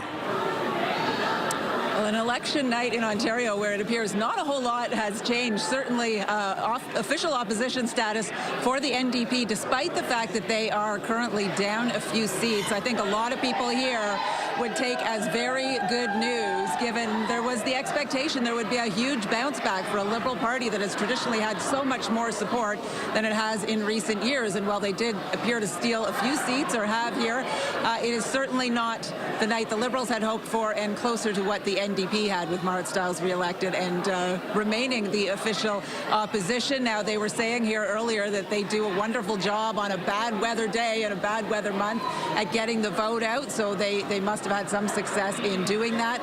Obviously, they also had hoped to grow some support, maybe steal some blue seats, take down some of those numbers that you're seeing on the screen that Doug Ford has once again put up.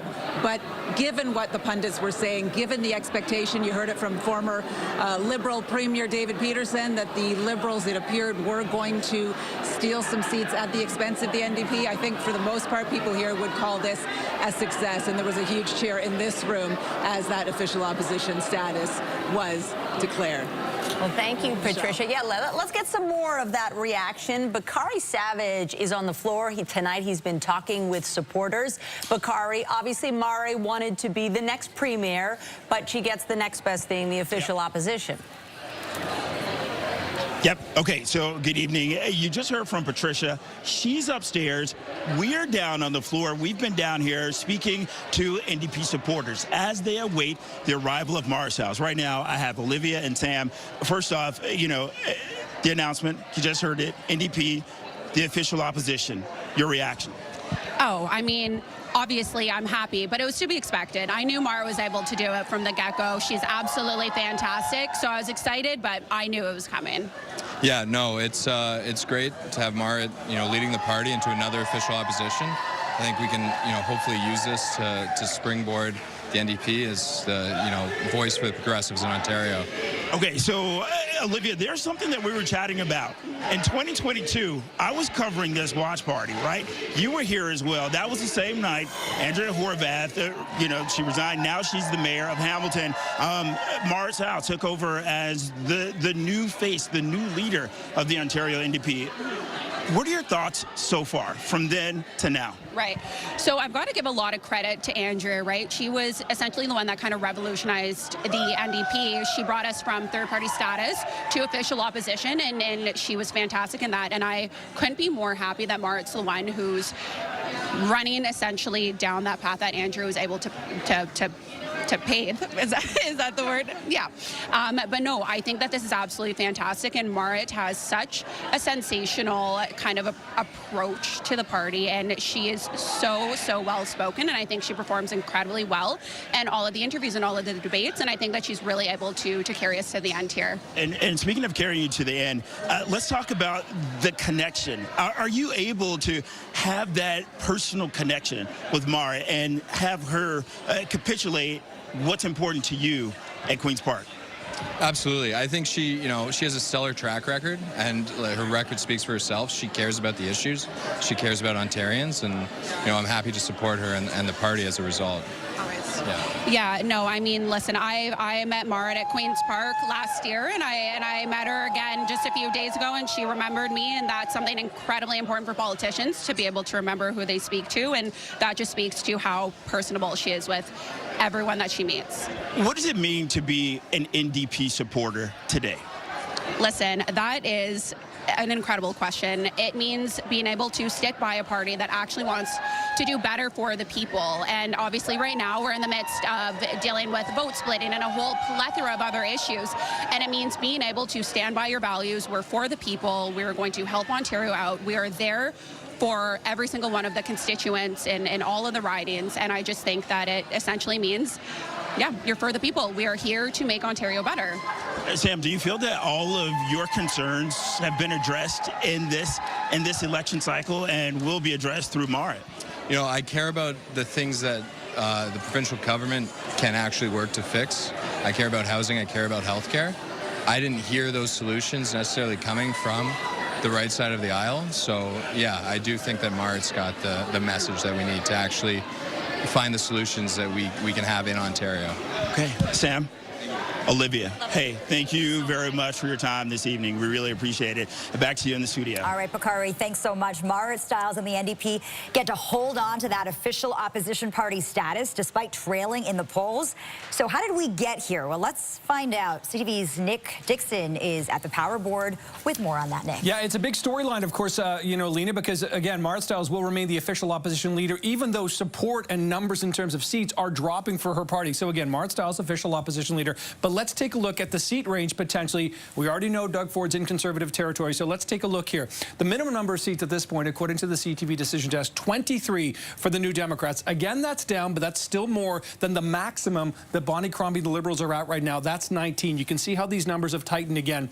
The maximum for the New Democrats is 27 here as well. So despite the fact that, yeah, Nick Nanos has come on and he's told us the NDP are polling in third place, and Liberals second place, but it's about where their votes are coming from, and the NDP just have a more efficient vote than Bonnie Crombie's Liberals. Nick will explain that in much more detail throughout the program this evening, but this is where we're looking at Queen's Park. There will be another NDP opposition. Looks like the Liberals, they're on the verge of official party status, at least under Bonnie Crombie. 13, 12 is the minimum. But again, Doug Ford has done it again. He's going to take a majority government back to Queen's Park with, again, Marit Stiles as his official opposition leader. Lena, Michelle. Thank you, Nick. So Doug Ford has the keys to Queen's Park, but will the Liberal leader have access? She has yet to win her seat at this point, and definitely not getting official party status. Let's go to Nathan Downer, who is at the Liberal headquarters tonight. What's the reaction there? Mixed reaction. I've got Taylor Deasley joining me, and you do want it, you know, official party status. You got that. You want to win this seat. That's a question. How are you feeling right now? I think let's take a step back for a second and think about the fact that we haven't been an official party since 2018. So that's 7 years where we have not had official party status. So I think number one was getting official party status and getting back into things in the province. And I think that that's something that we're really proud of. It's hard work to rebuild a brand. We had a lot of work to do for the Ontario Liberals, and we've done that, and we're doing that. And it starts in the small building blocks and moving forward and gaining that momentum. And as we're seeing tonight, we flipped Conservative and NDP ridings. We're winning those votes. We're getting those people in. It just takes more time. And I think, Doug Ford knew that, and that's why the election was called now. If Bonnie Crombie doesn't win her own riding, do you see that as being a bigger deal where she might consider stepping down? I don't see that happening. I think what we're seeing right now is real momentum, and we're seeing that in the fact that we are an official party now, that we're flipping seats, that we're beating Conservative ridings, that we're winning in NDP ridings, and it shows us that she is the leader to help bring us through and gain that momentum, and she's the person to help bring us forward to the finish line. And so we have more years left to win the hearts of voters, and that's something that we're going to be focused on doing. And what would the strategy be for the next 4 years? I think a lot of it is name recognition. Like, Doug Ford has been in office for years. Everybody knows his name, whether you're engaged in politics or not. Marit Stiles has been the leader of opposition already, and so they have that name recognition. Bonnie's really well known in the GTA, but we have a lot of work to do in getting her more well known in the more northern ridings and different parts of the province, and that's something that we've really focused on doing. But we only had 28 days, and it was a snap election. There's only so much you can do, but it's really building that name recognition and traveling across the province and making sure that as many people know who Bonnie Crombie is and what she stands for. So that'll be our priority. So if she doesn't get a seat in the in Parliament, but at the same time she has official party status, was this a scenario that you talked about and you were considering? I mean, we always talk about every possible scenario in anything. That's just a part of the strategy, is being aware of every possible outcome. And we were determined to, build up that momentum and rebuild the Liberal brand, and that's exactly what we're doing. It takes work, it takes time, and this is something the Ford government knew was going to happen, and they called a snap election for that reason, because they knew that this is the highest they're going to be in the polls, and strategically for them, they had to call an election in the dead of winter.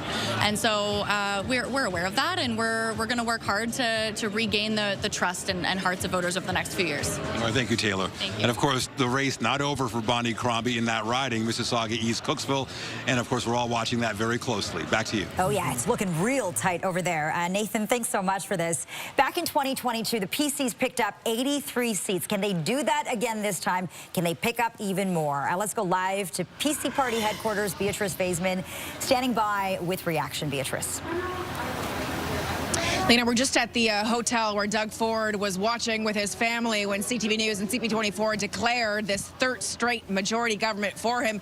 I've got former leader of the PC party, Tim Hudak, joining me now live. Tim, what are you looking for now that we're seeing the results come in? It's the number, right? This is historic. Not only has Doug Ford won 3 majority governments, but it looks like he's going to increase the seats every time. That's never happened in Ontario's history, and deservedly so. He ran a strong campaign, but a very effective premier.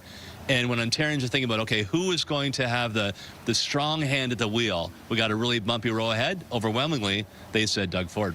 We're looking at Marit Stiles now. She's been officially declared the leader of the official opposition. You know how difficult that job is. It's a job that you did for 5 years. What happens for her now? What does she have to do so that going into the next election, potentially 4 years from now, she really is an even better communicator? I think Marit's got a lot of talent. I think she's a very energetic, positive communicator, and you know, the second big winner tonight, right? People thought the NDP would be lower. They're coming in a solid second place, so they build for next time. In areas like my own in Niagara, they did very well. They won 3 of the 4 seats there. They went back in Northern Ontario and a bit in Toronto, so you build for the next election campaign. And secondly, you do an honest review. What went wrong? What could we have done better? What of our strategy didn't quite click? But I'll tell you what, though. For Bonnie Crombie or Marit Stiles, it was a pretty tough election environment. It was almost like, you know, taking on Wayne Gretzky and the Edmonton Oilers in their heyday, if I can still talk about Wayne Gretzky. It was pretty inevitable Ford was going to win, but Marit Stiles, number 2 winner tonight. How tough of a gig is it to be the leader of the official opposition, where you're essentially, your job is quite literally to oppose? Whatever the government's doing, you're supposed to say, no, actually, that's not right. We suggest looking at this a different way. Yeah, I mean, look, it's an honor to have that pleasure to serve, and I wouldn't trade my days, even though I didn't win and become premier. I wouldn't trade my time in politics for anything. But it is demanding, because your duty is to oppose, to hold the government to account, to point out a different way. It can get you down being negative sometime, but the chance actually to be on the stage, to fight for what you believe in and your vision for the province of Ontario, lead a team, incredibly rewarding. It looks like the voters bought into what Doug Ford was selling this election, the third election in a row. I mean, when you look at Doug Ford when he was elected leader 2018, what does the evolution of Doug Ford look like to you, Tim, as the premier of this province? Yeah, it's certainly different Doug Ford than when you saw elected in 2018 and each subsequent election. He's really risen the occasion. Like, these are times that we have not seen in our lifetime. We're under threat to our greatest trading partner, 500,000 manufacturing jobs that could be lost in our province. Every day you don't know what the president's going to put out on his phone. And we've had a leader here that stepped into a vacuum, not only for Ontario, but for Canada, who has a vision that I hope will catch on in making Canada stronger and the Americans stronger, creating jobs here and there, making life more affordable and stronger defense around our continent. I really hope now that he has an even stronger majority, that Doug Ford's voice will catch on across Canada and help bring us together with the Americans later on this year. Certainly a unique campaign, Tim Hudak. Thank you so much for your time. Thank you so much. So we're standing by, see if we can get a word in with Doug Ford as he leaves the hotel and heads over to the Toronto Congress Centre, where Siobhan Morris has been reporting all night long over at PC headquarters. And then we'll be heading that way, too, to continue the coverage live here on CP24 and CTV News. Back to you. Thank you, Beatrice. And speaking of our Queen's Park Bureau Chief, Siobhan Morris, let's check in with her at PC Party headquarters. We are watching to see if the PCs grow their seat count. It's very possible at this stage in the game, Siobhan.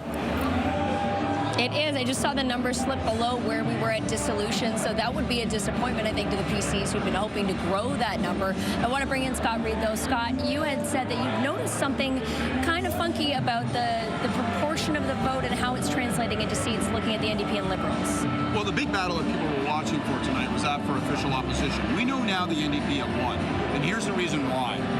The NDP received 18% as of now, 18% of the popular vote across the province. Right? That's more or less in line with what a lot of the polls are saying. Liberals, almost 30, just a niche under 30%. And the Liberals are trailing by a dozen seats. So that tells you, we've heard this phrase, and people say, well, oh, the NDP have a more efficient vote. Well, you're sure shoot they do, because to pull out twice as many seats on 12% less in the popular vote, that tells you that the NDP machine in those critical ridings came through. Tough number for the Liberals. It's really tough to see 30% and not be able to cash those in terms of seats in the legislature. How much of that is a result of what we've seen the Liberals really suffer through the last number of years, not having party status, being a party that's building back from the ground up? It's 100% owing to that, because the party doesn't have any of those sinews. It doesn't have any of that muscle. So when you've got a close riding and you say, well, if we could just get 100 workers to pull people to the polls, we have our vote ID'd, we know we're going to get 30% provincially, we know we got 42% in this riding, and yet they can't actually get that job done. That's the challenge. In the places where they needed to pull that vote, they didn't have the machinery, and that's a legacy of 7 years of being out of government, or out of official party status. The good news for the Liberals, and there isn't an acre of it tonight, the good news is they're back in official party status. They'll have those resources to rebuild and to renew themselves. If Bonnie Crombie doesn't win her seat, though, even if they do have status, is that something that she would be prepared to give up, do you think? Her campaign, I was just in contact with them, are insistent. Bonnie has no intention of stepping down, even if she loses her seat in Mississauga. So we'll watch that unfold. I'm not certain that if she returns the party to official party status, there's going to be a lot of pressure for her to step down, but it makes life more complicated. It makes it harder for her to break through if she's not in the legislature. And there's no question, they're very disappointed. They wanted three things. They wanted Bonnie seat, they wanted official party status, and they wanted official opposition. So far, they're 1 for 3. So definitely some disappointment, as Scott said, for the Liberals and the NDP in some capacity. We are expecting a lot more excitement, of course, here at PC headquarters when a re-elected Premier Doug Ford emerges. We'll stand by for that. Siobhan Morris, live at PC Party headquarters. Thanks, Siobhan. This is CTV Ontario Election 2025. More live coverage is coming up next. Stay with us.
Tonight, what can you show us at this hour? So let's talk about Brampton. You know, Peel Region has been a stronghold for the PCs over the last couple of elections. And look at this, Doug Ford at this point and the PCs, a clean sweep again. Leading or elected in 5. The NDPs couldn't pick up. Bonnie Crombie and the Liberals couldn't pick up either. And the Greens really realistically weren't necessarily technically in the running considered by most people. But let's talk about vote efficiency. And for that, let's bring in Nick Nanos from Nanos Research, because this is a story of the night here. We can see the vote totals here, and it's like, okay, so Doug is 1, Bonnie Crombie 2, NDP leader Marit Stiles 3, but in fact, at Queen's Park, it's going to be reversed. Can you help explain, Nick, the differences here? Actually, you know, the other thing is, you know, Doug Ford actually got more votes in this election than in the last election. More Ontarians voted for him this time in terms of the percentage vote. So, you know, he wasn't able to convert that extra advantage into more seats. But check out the NDP. They're actually down about 6 percentage points compared to the last election, and they were able to still do really well. This actually, I think we have to give a tip of the hat to the NDP campaign.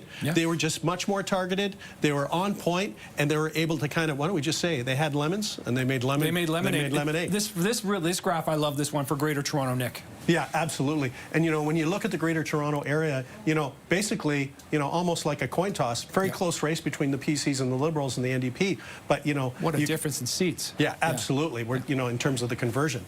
Yeah, absolutely. Okay, we're going to move on to one more set of votes here, and we move to Hamilton Niagara. This is another interesting one here. NDP, 5 seats on 32% of the vote, more than half, and the PCs 38 and 4. That kind of tells the tale too. Yeah, absolutely. You know, the thing is, you know, what's interesting is that the Ford Conservatives still had the advantage throughout this whole thing. But, you know, the thing is that, you know, the conversion rate, even though they had more popular support, didn't get into the seat count. So much of tonight is about numbers. That's what we have you here, Nick. We really appreciate this. Michelle, Lena, back to you. Thanks so much for this, Nick. Let's take you to Guelph now. That is Mike Schreiner territory. That's also where we find CTV's Tony Grace. You know, the Greens had their eyes on Parry Sound, Muskoka. We're now learning that's off the table for them. That's right, guys. You could probably hear the cheering, Mike, Mike, Mike, because Green Party leader Mike Schreiner has just arrived here in the room in Guelph. So, as we've declared, Mike Schreiner easily winning his seat here in Guelph. Same with Ashlyn Clancy, his deputy leader in Kitchener Centre. But as you mentioned, what was a very close race in Parry Sound, Muskoka now appears to have gone to the PCs. So that was where the Greens were hoping to pick up their 3rd seat. But, you know, you wouldn't sense any disappointment based on the sounds and the sights here in the room in Guelph, because as soon as Mike Schreiner walked in, this is what you heard. And this is what you heard as the campaign workers were sort of rallying the troops ahead of time before Mike Schreiner's arrival. Look, they're very, very proud of holding on to those 2 seats. It was a big deal for the Greens to get that 2nd seat in the Kitchener Centre by-election at the end of 2023. Mike Schreiner is on stage now.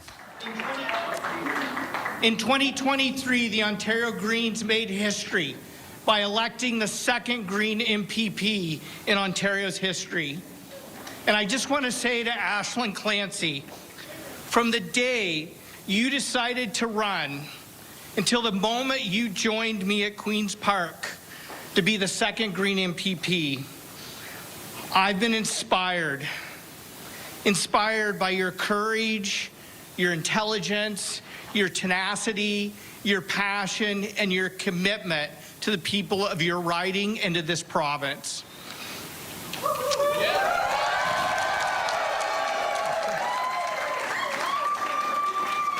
Together, we held Doug Ford's feet to the fire and delivered for our communities. And so I look forward to teaming up with you again to go back to Queen's Park and represent Green voices across this province and to stand up for what's right for our communities and the people of Ontario.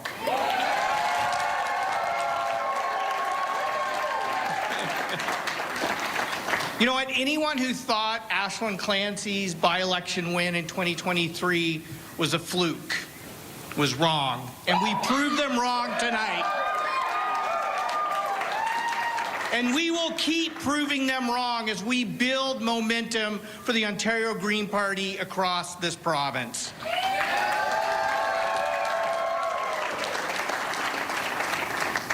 Our party is powered by people.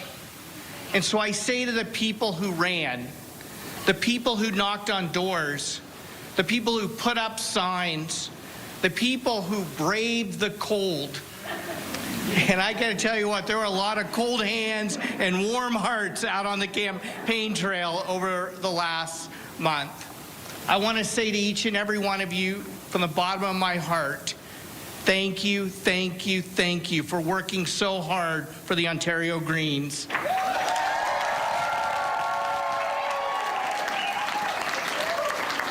Each and every every one of you is a local champion, and I'm forever grateful for the work that you do. I also want to take a moment now to thank a good friend, Matt Richter, the deputy leader for the Ontario Greens. Matt has run many times, and this time yet again, he came so close. I know that tonight was not the results we had wanted, and I know they're not the results that Matt wanted. But I want Matt to know that you will always be a champion in my heart. You lead with honesty, integrity, and a commitment to your community. And if there was ever anyone who deserved to be an MPP, it's Matt Richter.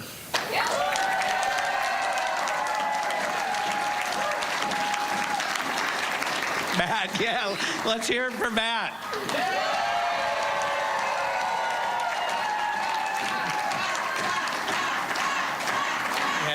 All right, a proud and grateful Green Party leader. Let's go over, because there's movement in Ford Nation.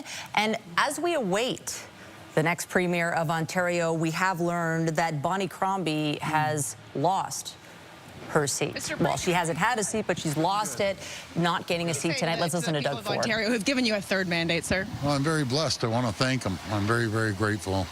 And I'll work my back off every day. Every morning I wake up, I'll work hard. Live on CP24 and CTV News. How are you feeling right now in watching those results? Third consecutive majority. It doesn't happen very often in this province, sir. Well, every election I'm always nervous, so we'll see what happens. Again, I'm very grateful to the people of Ontario, and we're going to make sure we protect the people of Ontario and protect their families and their jobs and businesses. And I'll fight tooth and nail against Donald Trump. I promise you that. Is this the majority mandate that you were hoping for, or are you hoping for more seats? No, I'm just fortunate. It's quite a feat to win 3 majorities in a row, but I'm very humbled over it. So thank you. Thank you, sir. Congratulations. So Michelle and I were watching live as Premier Doug Ford now getting into the vehicle here with his family members, his wife Carla by his side. 3 of his 4 daughters here as well, watching the results roll in this evening here at a hotel near the Congress Center. Now the family on their way to celebrate this 3rd consecutive majority over at the Toronto Congress Center, where I'm sure there are dozens and dozens, if not hundreds of people. I haven't been there in a couple of hours, but I'm sure it's packed waiting to receive now Doug Ford, Premier for a 3rd time here in this province. You heard him say he plans to work his back off, feeling very grateful after receiving another majority mandate tonight. Back to you guys. Thank you, Beatrice. Premier Doug Ford on his way to the Congress Center now, where he will celebrate with hundreds of supporters tonight. Let's take you there. CTV's Siobhan Morris is standing by with the latest. Siobhan. I gotta say, Beatrice, there is still some room on the floor for her if she wants to come. There's lots of space still. The party's not really kicked into high gear just yet. I'm sure that'll change when Doug Ford arrives. Scott Reed, though, you wanted to talk about the NDP. What are you noticing? Well, we've already talked about how efficient their vote has been, how that's yielded so many seats. You hear the cheers. It just looks, it's been announced that Bonnie Crombie has in fact been defeated in the Mississauga riding. That's going to create complications for the Liberals, obviously. But going back to the NDP, I think what's so interesting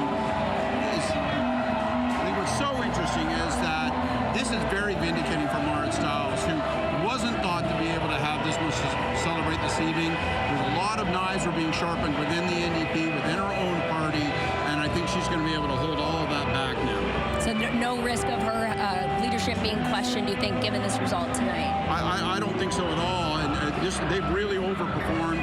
They've outperformed expectations. She holds on to official opposition, dropped only a few seats, relatively speaking, and those within her party that were maybe starting to agitate for change, that was coming from the hard left. And I don't think that they're going to be able to look at these results and find a lot of an argument to say, well, obviously Marit has taken us into a tragic and terrible place. It's just not in the numbers. I think her position's very secure. What kind of outreach do you think, if any, the Premier has to do now, knowing that he does have a 3rd majority? It is not bigger at this point, it looks like, than it was last time. And we know that the voter turnout is really low. Does he have to do anything to close that gap in people's minds? I'm at 1,000% no. And I say that because, like, honestly, it's still a large majority government. There are a couple ridings to come. We'll see. They are a little bit below expectations. I think a lot of that is a consequence of a low voter turnout. It makes a bunch of close ridings a little harder to predict. But I think for Ford, he's going to do what has brought him here. He's going to stick to brand. He's going to be the guy who, as we just heard, I get up every morning, I work hard, you know, I'm there for you, the little guy, the working man, and you know what, by golly, we're going to build, build, build. I think he's going to stick to those things. I don't think you're going to see much difference in terms of his conduct among his, within the legislature with his opposition. I don't think you're going to see him apologizing for the voter turnout or suggesting that this mandate isn't as bulletproof as he believes it. So we are waiting for the man of the hour to arrive at his party. Everybody's waiting for him, so stick around. We will check in with him again when he arrives. Thank you both.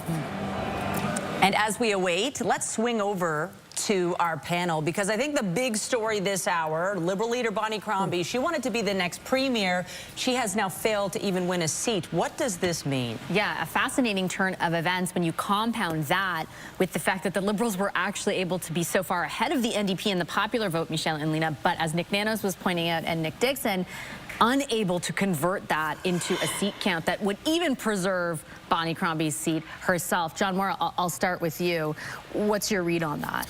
It's not unprecedented that the party leader doesn't win, but because John Tory did that, actually. But at least his party was elected with the second largest caucus at Queen's Park. So it was something where he could go and run in another riding and then take his seat in the House. For Bonnie Crombie, it's, perhaps humiliating is too harsh a word, but this is not the outcome she was looking for. And people, of course, tomorrow, all of her proxies will go out and say, but look at the vote, look at the popular vote, look what she did to the vote. But it's another 4 years of being a rump caucus. I got to quickly say, I just got into my inbox a statement from Prime Minister Justin Trudeau on the outcome of this election, congratulating Doug Ford on his re-election. At this crucial time, he says, we must work together to defend Canadian interests, protect workers and businesses, and grow our economy. This includes making progress on the top-of-mind priorities of Ontarians and all Canadians, creating good-paying jobs, building more homes, and investing in health care and affordable child care. Together, the Prime Minister writes, we can build stronger communities and a stronger, fairer province and country for everyone. Kind of an interesting alliance that developed between those two individuals, Bill, over the years. As far as Doug Ford goes, we are standing by. We expect him to speak pretty soon. We just saw him talk to us right here. What was your take on his mood? Well, it was actually kind of surprisingly low-key, but listen, he's been seeing his inside party polling. He knew what we all knew, that he was going to win this election, and he was probably going to get a majority. And I think he's probably sincere that he may be a little disappointed he didn't get a few more seats. The night's still not over, but I think he'll be very happy with that. And, you know, you look at the NDP, they're trying to put on a brave face today, but the reality is they haven't had a chance at the official opposition position for so long now, and they haven't made a real dent in him. Despite, as we talked earlier, it's not like there haven't been scandals on the green space and all of that.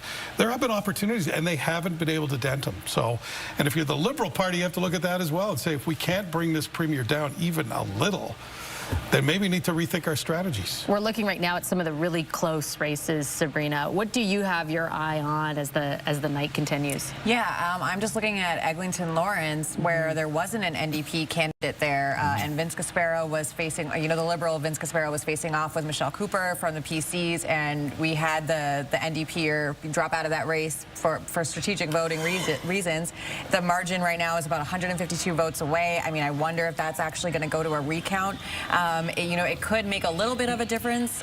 Maybe Doug Ford would be happier, obviously, if he gets a couple more seats. He did seem pretty somber there, but yeah, it just seems like the makeup of Queen's Park is already laid out now. Speaking of somber, we're looking at Bonnie Crombie now entering headquarters, you know, greeting some supporters.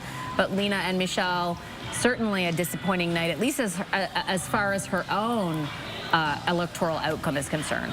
Absolutely. And Bonnie Crombie is, yeah, as you mentioned, Vash, she's just arriving at party headquarters. She's got to do this, right? Put on a brave face for the cameras, hug the supporters, thank the voters, her team. But this is a devastating night for the leader of the Ontario Party. John, you talked about, you know, the fact that this is humiliating might be too harsh a word. What do you think is next for the Ontario Liberals? Like, how do they bounce back from this, or do you expect that they'll try to reframe this tomorrow? Oh, they'll try to reframe it, but they've got to figure out what the way forward is going to be for them. And I was thinking about this as like a sports team. There's Bonnie Crombie getting ready to speak. Yeah. Let's listen in live. And thank you for being here. I want to thank each and every one of you for everything you have done in the last 28 days. Oh my gosh, those snowbanks, the salt, how many pairs of shoes have you ruined? You've really stepped up.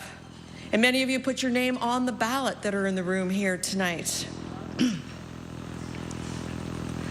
So, listen, running for office is no small thing. So no matter who you ran for, or our province and our democracy are better because of the hard work, right? Yeah. So thank you.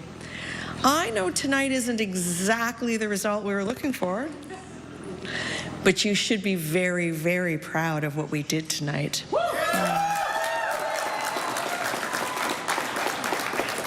People counted us out. They said the Ontario Liberal Party was dead. Huh. Tonight, you prove them wrong.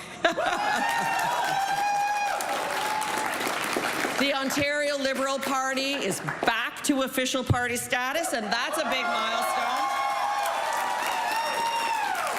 But it gets better. We increase our share of the votes substantially to 30%. Double digits over the NDP, right? So this is a building block for us. It is a momentum that we can continue to push forward and to grow, right? So tonight, let's celebrate all our new MPPs that we're going to bring back, and let's celebrate coming back to party status. So that tomorrow, we can get back to work, making sure those other guys do their jobs. Yeah. Look, voters have given Doug Ford another mandate tonight. Smaller, but nonetheless. But many, many of you are asking for a strong voice to hold him accountable as Premier. And you can count on me, okay?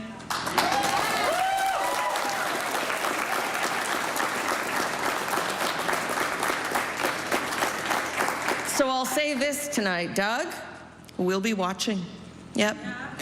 We know Ontario can do so much better, right? And you know I'm not going to slow down, not for 1 second when it comes up to standing up for the people in this province, right? I'm going to continue to fight for our public health care system every single day, right?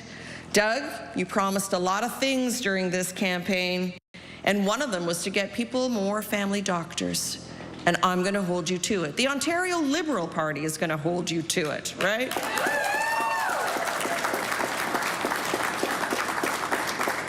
Because the people of Ontario deserve more than they've gotten from you over the last 7 years.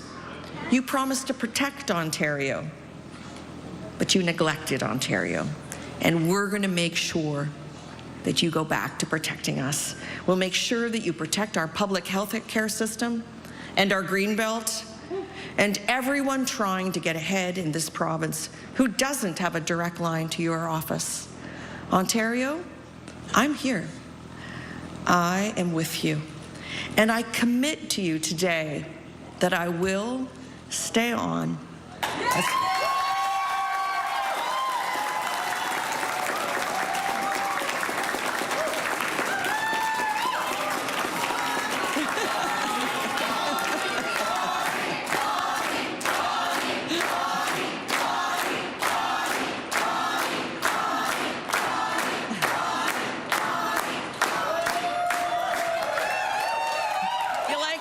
I'll tell you again. Okay. I commit to you that I'll stay on as Ontario Liberal leader so that I can keep fighting for you. Thank you, everyone. Thank you. Let's enjoy the night. You're watching a passionate Bonnie Crombie revealing a question we've been asking tonight. She will stay on as Liberal leader. She only took on that job in 2023, choosing in her speech to focus on the positives, the fact that the party has gained official party status and some seats. Let's go to Nathan Downer, who is in that room. Nathan. Yeah, I think the room is a little bit mixed. A positive note, though, Bonnie Crombie making the big announcement. She's not going to step down. She will stay with the party. And they did make some gains. They have official party status. So to recap, she says it wasn't the result that they were looking for. They were hoping to do better, and they were thinking big. They were hoping to be the official opposition. They were also hoping Bonnie Crombie to win the riding that she ran in, Mississauga East Cooksville. That didn't happen. So, yeah, a little bit of disappointment, but I think the big takeaway, of course, is the fact that Bonnie Crombie is going to stay on for 4 years. And I was, asking one of her strategists before this speech, what's Bonnie Crombie's plan? And she said with confidence, they did consider this scenario, gaining more seats, getting official party status, but not winning in the riding that she ran in. And they had decided that she would continue on anyway. So the fight's not over. It was a snap election. They're looking at the positives. They did get 30% of the popular vote. So again, that's another gain. And they're going to use that as momentum to move forward. So I think for the first time since I've been here, things have kind of picked up. There's a bit more of a buzz, a bit more of a positive feeling. And that's because of what their leader, Bonnie Crombie, just had to say. All right, Nathan Downer live in Mississauga. Thanks for this, Nathan. We're going to take you to Ford Nation now. That's where we find CTV's Siobhan Morris, and we understand the Premier is about to address that crowd. Siobhan, what are you hearing?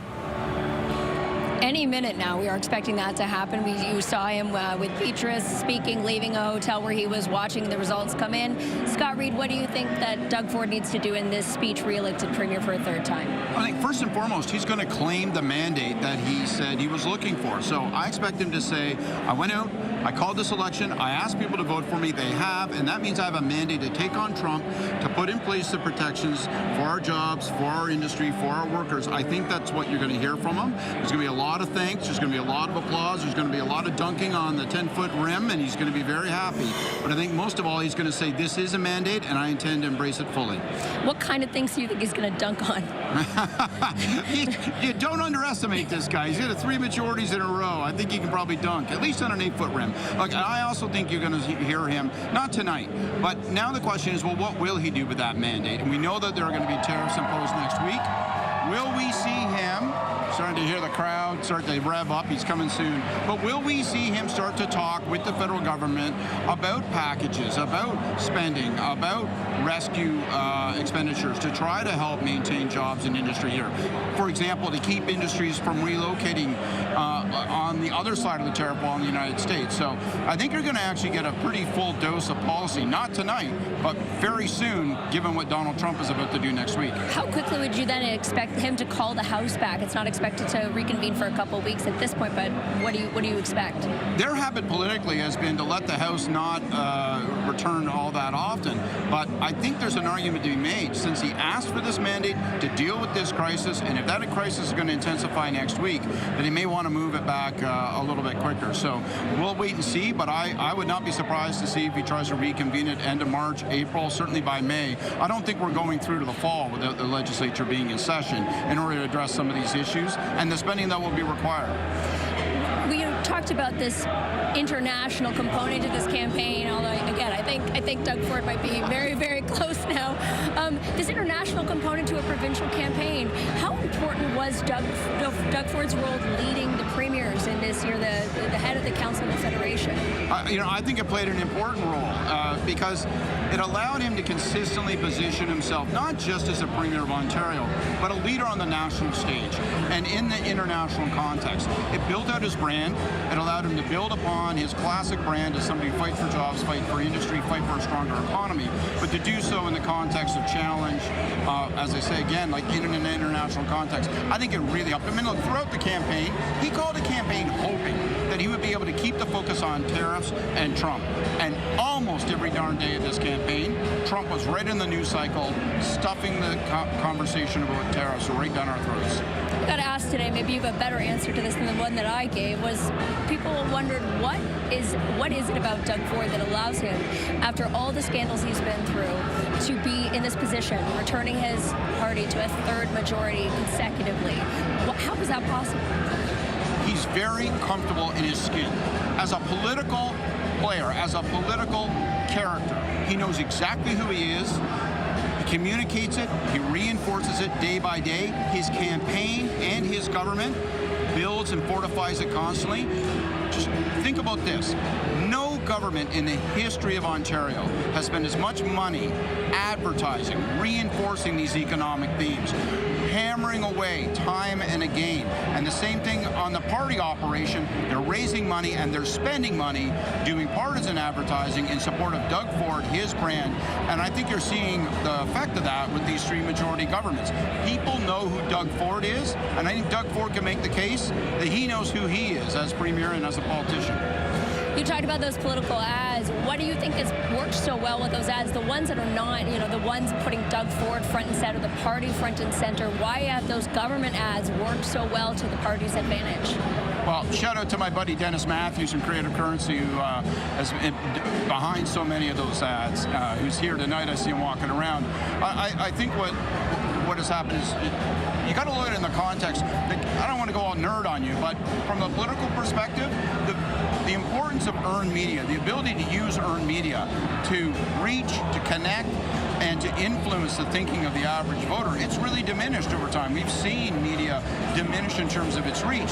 And as a consequence, paid media, having an ad on while people are watching Jeopardy at night, having an ad on during a hockey match, that matters a lot. That gets seen, that gets heard, and the osmotic effect of that, month after month, year after year, Doug Ford jobs, Doug Ford industry, Doug Ford economic opportunity, he just marginalizes and sets his opponents off to the edges, fighting for the scraps of what's left of the public debate. This is a very different Doug Ford that ran for office in 2018, right? And even the guy who was leading the province through that first very unruly summer, I would say.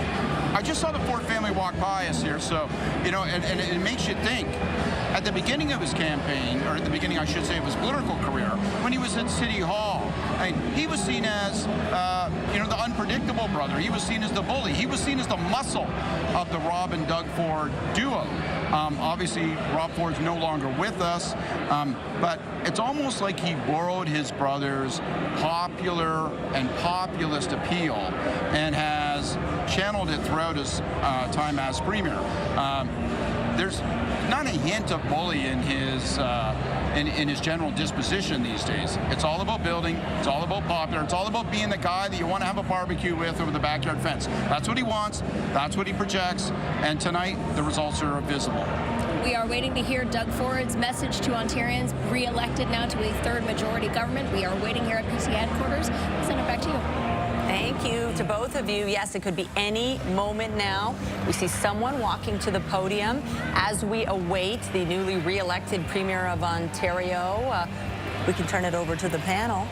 Okay, let's send things over to our political panel now. Vashi Capello's leading that discussion.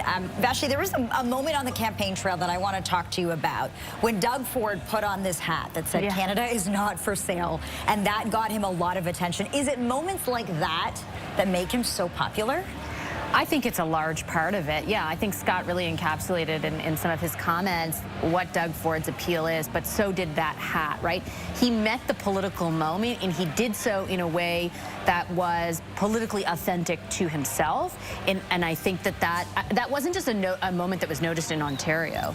That was a moment noticed across the country at a time of really an absence of that kind of leadership or those moments at the federal level. I don't know, Sabrina, if you felt the same way, but if you, I bet you in a year when we look back retrospectively, that moment that Lena just picked out is like the definitive moment when he probably clinched things. Yeah, and we saw, Liberal leader Bonnie Crombie kind of try to make a play on that with her hat ad of her own calling out healthcare. Obviously, it didn't, play the same way for her. But as Bill and John were saying earlier, this is just Doug Ford's shtick and something he's very good at doing. I mean,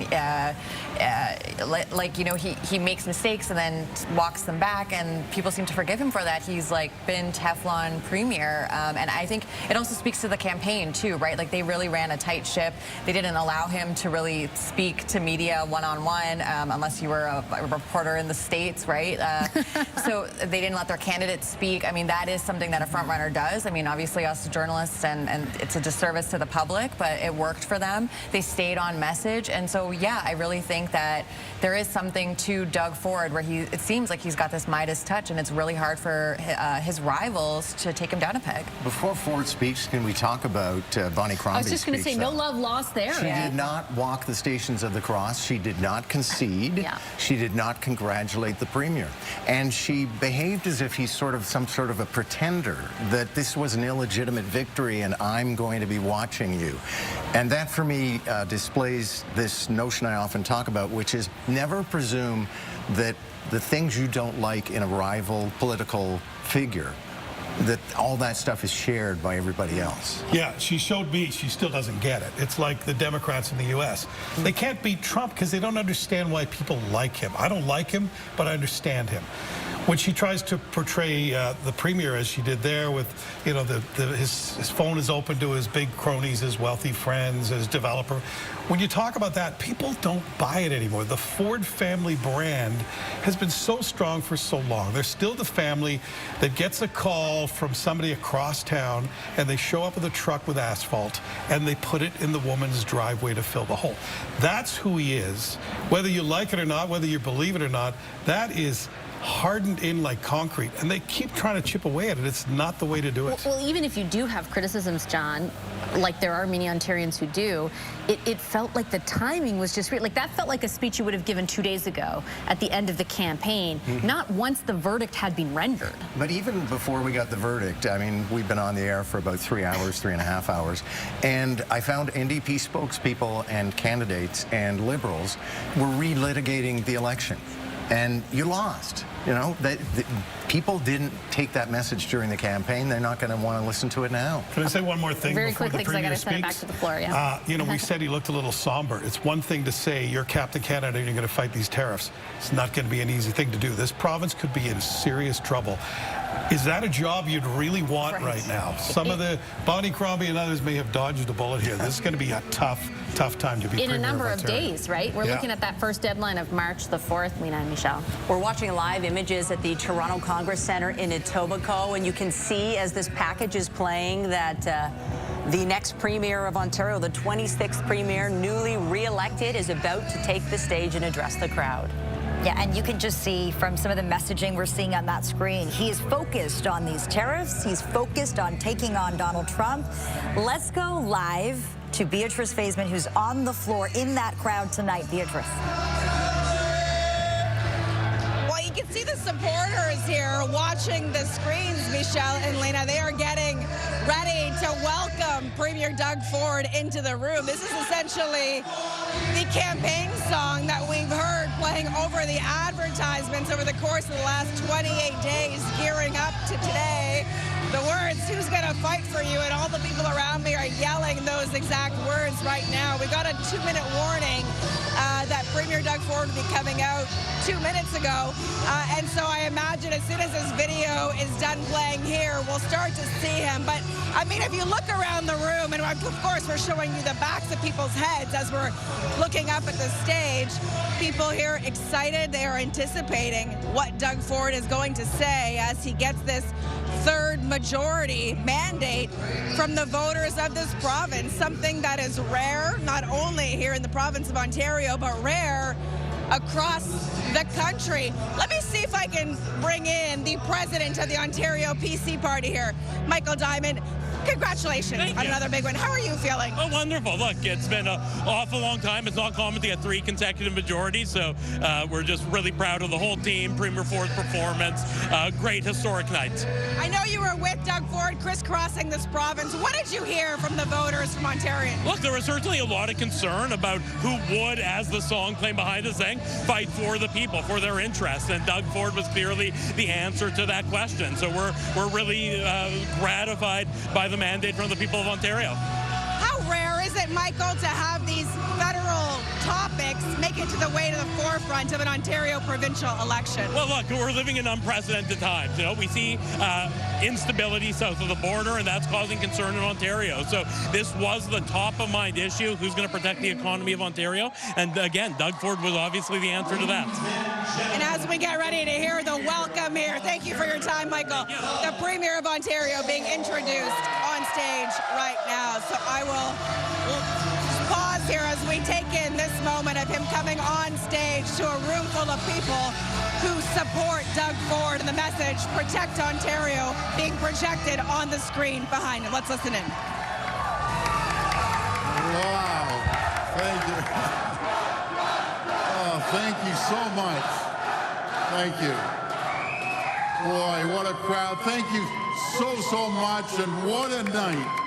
And what a result. Thank you so much. Together we have made history. Together we have secured a strong, historic third majority mandate. A mandate to protect Ontario from the bottom of my heart. I thank you for being here, for sharing this incredible moment with me. To the thousands of volunteers right across this province who braved the cold, who knocked on over 2 million doors, tonight belongs to you. Thank you. I want to begin by thanking Carla and my daughters for your endless support. I couldn't do this without you. I also want to thank Marit Stiles, Bonnie Crombie, Mike Schreiner, and every single person who put their name on a ballot. We can disagree on policy, but there's no question at all, each one of them loves our province, and each one of them loves Canada, the greatest country on earth. Democracy only works if people are willing to step up and step forward. Our province is stronger because of your decision to do so, so I want to thank all the candidates. During my time in office, I hope I've proven I will work with anyone, I will work with everyone to get things done. Now, as we stare down the threat of Donald Trump's tariffs, I will continue to do just that. I will work with every level of government and every political stripe, because fighting back against Donald Trump, standing up for Canada, it will take a full Team Ontario effort. It will take a full Team Canada effort. Friends, over the last 7 years, we've made so much progress together. Over 1 million more people are working today than when we were elected in 2018. We've attracted over $70 billion in new investments into our economy, in new auto and battery plants, in our manufacturing sector, in new life science facilities, in Ontario's growing tech sector. Now together, we have to fight hard to protect our progress. This election, we ask the people for a mandate, a strong mandate that outlives and outlasts the Trump administration. A mandate to do whatever it takes to protect Ontario. Well, friends, the people have spoken. They're ready to stand up for Canada. This election, we ask the people for a mandate to make Ontario the most competitive place in the G7 to invest, create jobs, and do business. The people said yes. We asked the people for a mandate to unleash the awesome economic potential of the Ring of Fire. The people said yes. We asked the people for a mandate to build up our economy by tearing down internal trade barriers, and the people said yes. We asked the people for a mandate to cut red tape and the excuses, streamline approvals, and build things faster. The people said yes. We asked the people for a mandate to get the federal government out of our way so we can get shovels in the ground on the projects that will build the true North Strong and Free. The people said yes. We asked the people for a mandate to build pipelines, to build rail lines and transmission lines, to diversify our trade, find new markets, new customers, and rely less on the old ones. The people said yes. We asked the people for a mandate to clean up our streets, crack down on crime, end encampments, and protect schools and daycares from drug injection sites. The people said yes. And we asked the people for a mandate to build Highway 413, the Bradford Bypass, Highway 3, Highway 7, Highway 11, Highway 69, to bring sanity back to bike lanes, to tunnel the 401, to upload Ottawa LRT, and build the future of GO Transit across Greater Toronto Area. The people said yes. This is our plan to protect Ontario. It's a plan that offers big and bold ideas. It's a vision for the future of our great province and a vision for the future of our economy. Ontario is blessed with everything we need to succeed, the best and most skilled workers anywhere in the world. A pipeline of world-class talent with 70,000 STEM graduates each and every single year. Northern Ontario's enormous God-given potential, offering every critical mineral the world wants, every critical mineral the world needs, and one of the cleanest, greenest grids in the world, with the first small modular nuclear reactors in the G7. You know, folks, it's no wonder the world has their eyes on us. They're looking at Ontario with envy. Now, it's up to us to unlock our potential, roll up our sleeves to get to work. We'll retrain workers for better jobs and bigger paychecks. We'll retool companies for new customers and new markets. We'll reshore supply chains to bring good jobs back home. We'll rebuild roads and highways to keep people working and keep our economy competitive. Friends, this election, we promise to do whatever it takes to protect Ontario. And I'm so proud of the support we received. Together, we made more inroads into new communities, with more people seeing themselves reflected in our party, in our priorities. A record number of unions, including first-time supporters like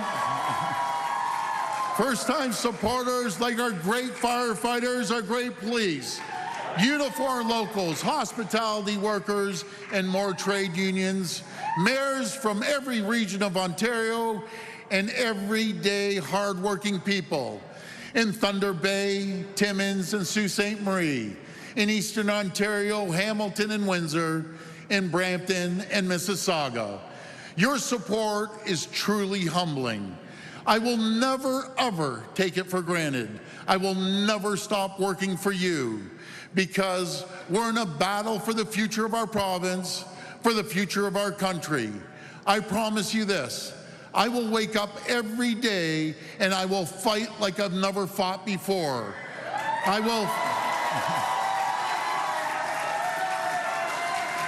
will fight for every auto worker in Windsor, Woodstock, St. Thomas, and Oakville, in Brampton, Ingersoll, Oshawa, Alliston, and Cambridge.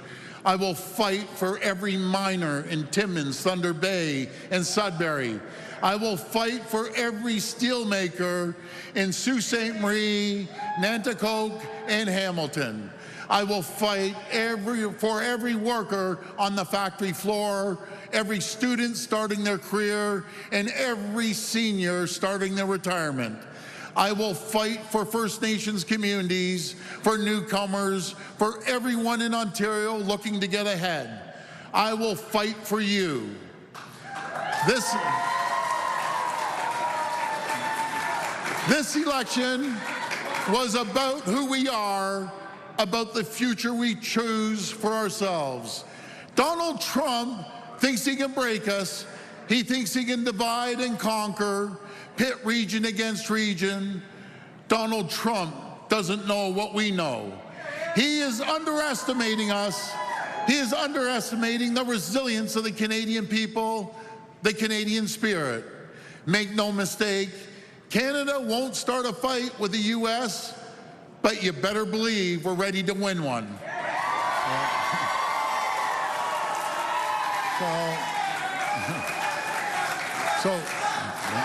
Thank you. Thank you, everyone. So, folks, let me be clear. Canada will never, ever be the 51st state. And Canada is not for sale. Over the last weeks and months, I've seen the best of our province, the best of our country. Hardworking people standing up for what's decent, for what's right.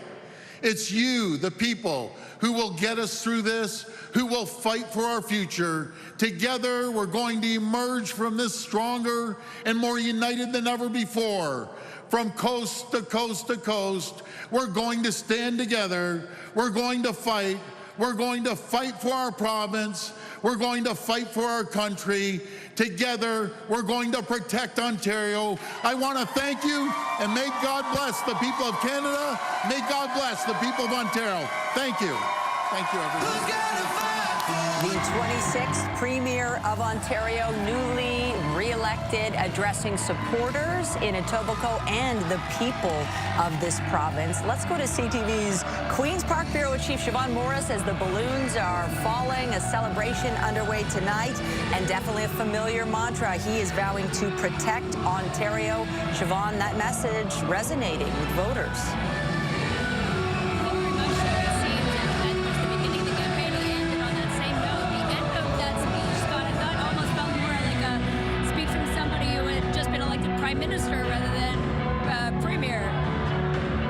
The very same thought as the flag was waving behind him. He was talking about the fighting Canadian spirit. Said he was going to dunk the ball, and he dunked it with both hands, and it was all fighting words. The thing that jumped out to me, he said, we are in a battle for the future of our country, a battle for the future of our province, and he made the mandate full tonight by saying he's going to take the fight to Donald Trump. It's what the crowd wanted to hear, and it's the mandate that he wanted. Any other big standout moments for you? We did talk about the union support that's been so critical to the PC party's success the last few campaigns. The wind-up at the end, where he invoked Trump and said that he doesn't understand our fighting spirit, where he pledged that he would lead that battle, again, as you say, not just a leader of the province, but positioning himself as a leader for the country. And interestingly, for a room full of conservatives, he positioned himself as the remedy, as the antidote, as the opponent to conservative Donald Trump, Republican Donald Trump. I thought that was interesting, and these guys lapped it up like honey. What do you think happens when on the federal scene where we're about to see a new prime minister chosen, potentially a new election there? How does Doug Ford fit into that? You're going to see a battle between all of the politicians on the federal stage to ape what Doug Ford just did tonight. Put themselves in the position of the battler, willing to go to battle with Donald Trump. It's going to start next week when these tariffs are imposed. You're going to hear from Mark Carney. You're going to hear from the incumbent Prime Minister Justin Trudeau. You're going to hear from Pierre Poilievre. He just gave the speech that Pierre Poilievre would love to give every day.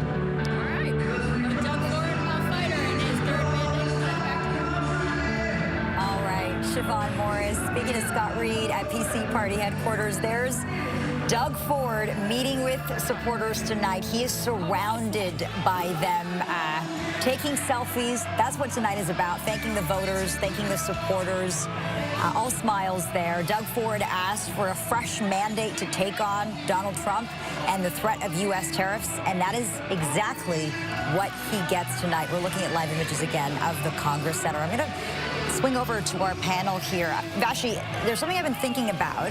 The federal Conservatives, they're really looking at this. If you're Pierre Poilievre and you're watching tonight, what are you taking from this situation and the storyline? Well, the trajectory for the provincial Conservatives here in Ontario and the federal Conservatives could not be more different at this point in time. Where Trump has helped incumbents like Doug Ford, it has done the opposite for people pushing from opposition, in the case of Pierre Poilievre and in other instances, but primarily and most pronounced with Pierre Poilievre. So I think you're looking at the map and thinking, okay, look, the GTA doesn't look so bad.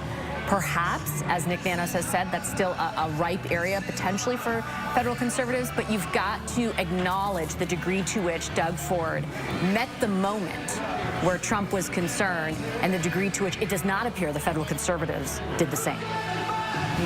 John, you're shaking your head.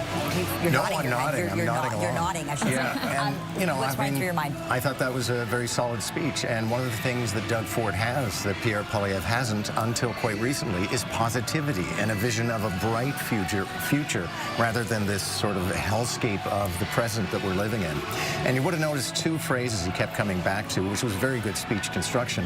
And that was, the people said yes. So he mapped out all the mandates that he had asked for and said the people said yes. And then the whole fighting metaphor is excellent. I mean, that becomes the core of the speech.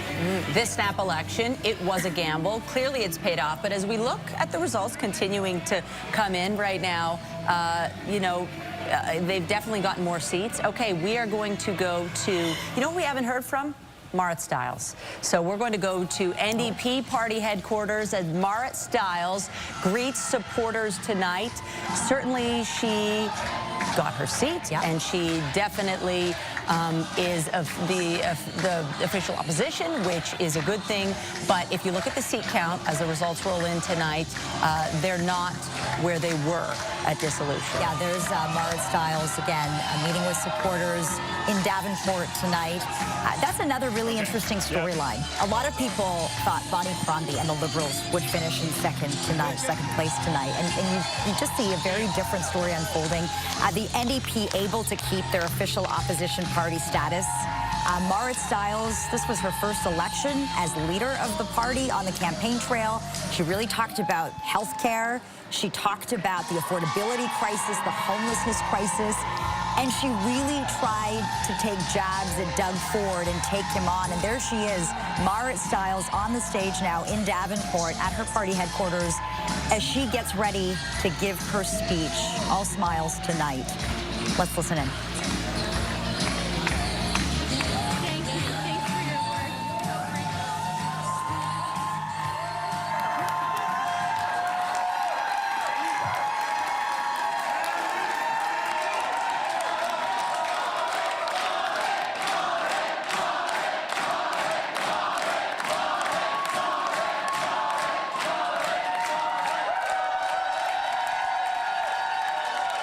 Thank you so much. Oh, wow.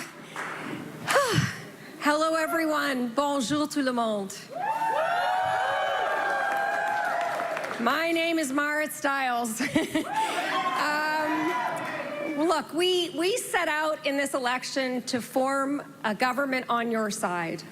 Now, the results aren't everything that we hoped for, but the people of Ontario made their choice. They've re-elected the government, hoping it will help protect them from Donald Trump and his tariffs. And they've entrusted me and my team to do a different, but also very important job.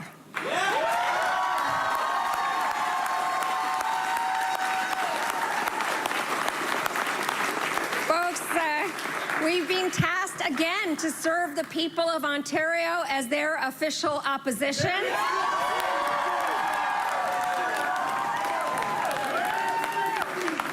And our job will be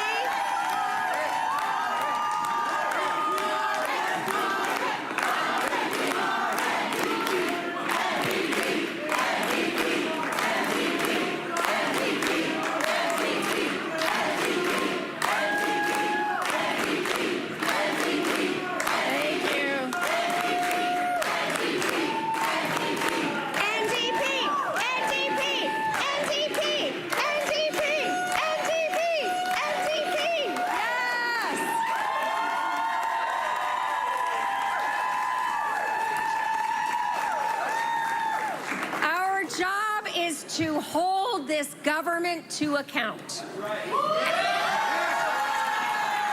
And that is the job that we are going to do with our usual fight and our determination, but also with love and hope and optimism.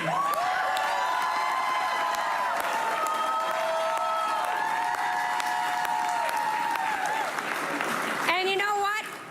In another few years, we are gonna face a rematch. And I'm there for it, my friends.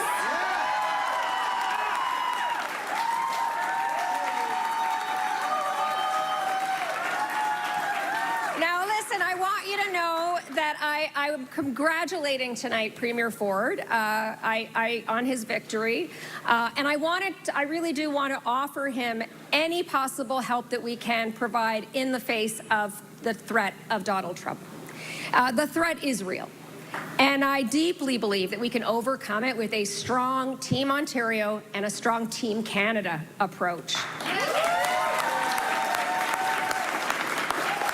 So, you know, my message to the people of Ontario is, in the face of Trump, we will stand together, and we, the Ontario NDP, will stand up for the people.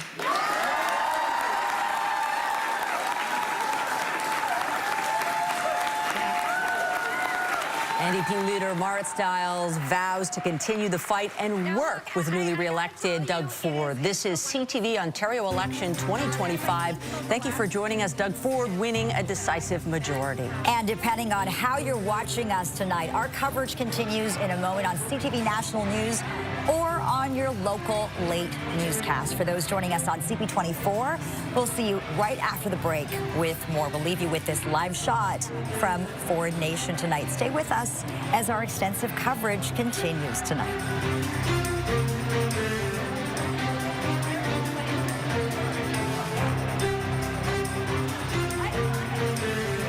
Introducing Rogers Xfinity with internet that handles it all. Awesome. I'll be right back. Built for more devices. Okay.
Doug Ford, how he beat his rivals, and who will form the opposition. A last-minute Canadian pitch in Washington before tariffs are set to kick in. And what led to this moment in the U.S. Capitol? We're the closest of nations, and we had very good discussions today, but we didn't discuss Canada. Thank you. Grieving relatives react to the possible discovery of human remains at a Manitoba landfill. All I could think about was I want my mom. What police are saying about the shocking death of screen icon Gene Hackman, his wife, and their dog, and who found them dead. Are they breathing? I have no idea. Plus, why Americans in Canada are severing their ties with the Stars and Stripes.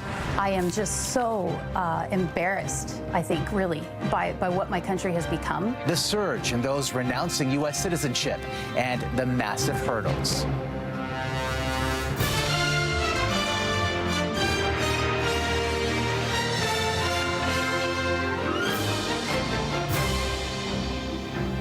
CTV National News with Omar Sachedina.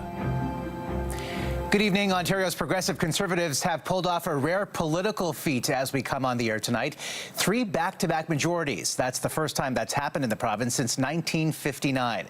Let's get to CTV's John Venevelli-Rao, who is standing by live at PC headquarters in Toronto. And John, the gamble of a snap election paying off for Doug Ford tonight. He pitched himself throughout this campaign as the man to take on Donald Trump and his tariffs, and he brought that up again, the U.S. president, in his victory speech tonight. What did he say? Well, he said he can't pit us against each other as Canadians, that Canada will not be the 51st state, and that Canada is not for sale. Messages we've heard him say throughout this campaign. And boy, right after 9 o'clock when the polls closed here, it just took a couple of minutes before the announcement was made that the PCs would get a majority, a third straight majority here. There was a huge cheer here. And while it is a big win for Doug Ford, it is notable that his party hasn't exactly gained any seats in the legislature. And the composition of the legislature looks an awfully lot like it did heading into this campaign. So for critics who said that the snap election was unnecessary, a waste of taxpayers' money, they may be feeling slightly vindicated by these results tonight. But no question, a third straight majority win is a huge victory for the Progressive Conservatives. And Doug Ford, who said he wanted a strong mandate to take on Donald Trump and to spend big to counterattack tariff, the fallout from tariffs. Here's a little bit more of what Doug Ford had to say tonight. What a night, and what a result. Thank you so much. Together we have made history. Together we have secured a strong, historic third majority mandate. Now, the NDP, they hung on to their official opposition status. The Liberals in Ontario did make some gains in that they have enough seats now to regain official party status, something they haven't had in 7 years, though notably, Liberal Party leader Bonnie Crombie failed to win her seat tonight. Omar. All right, John Venevelli-Rao at PC headquarters in Toronto tonight. John, thank you for this. Now, as we mentioned, Ontario's election campaign was dominated in large part by the threat of U.S. tariffs. Today, the U.S. president said those tariffs will take effect on Tuesday, as Canada again made a push in Washington, urging Trump not to follow through. CTV's Judy Trin explains. A full court press from Canada's top officials responsible for border security and drug enforcement, armed with a message for the American border czar, Tom Homan, that Canada is stopping fentanyl from being smuggled into the U.S. The evidence is irrefutable. The progress is being made. In my view, any test that was put on this country, on Canada, in terms of showing progress and meeting standards for the border, I believe those have been met. In a span of 40 days, the RCMP went on a crackdown, making 524 arrests and seizures across Canada, including more than 46 kilograms of fentanyl and more than 15,700 pills. Over 15,000 pills, not strictly fentanyl, but other pills as well. 122 firearms and multiple arrests, over 524 arrests. So that's a success. American data shows that last year, 19.5 kilograms of fentanyl was seized at the border. That equals 0.2% of the total. But that's not good enough for the president. The country should not be allowing those drugs to come into the United States of America, and we're not going to allow it to happen. So that goes on the 4th of March. From Blackhawks to drug detection dogs, Canada is spending $1.3 billion to fight the problem of fentanyl and illegal migration. If Donald Trump is unconvinced by the evidence, the Prime Minister says Canada will hit back. If on Tuesday there are unjustified tariffs brought in on Canada, we will have an immediate and extremely strong response, as Canadians expect. The federal government has a plan to retaliate with tariffs on $155 billion worth of American goods. It's a move that polls show 70% of Canadians support.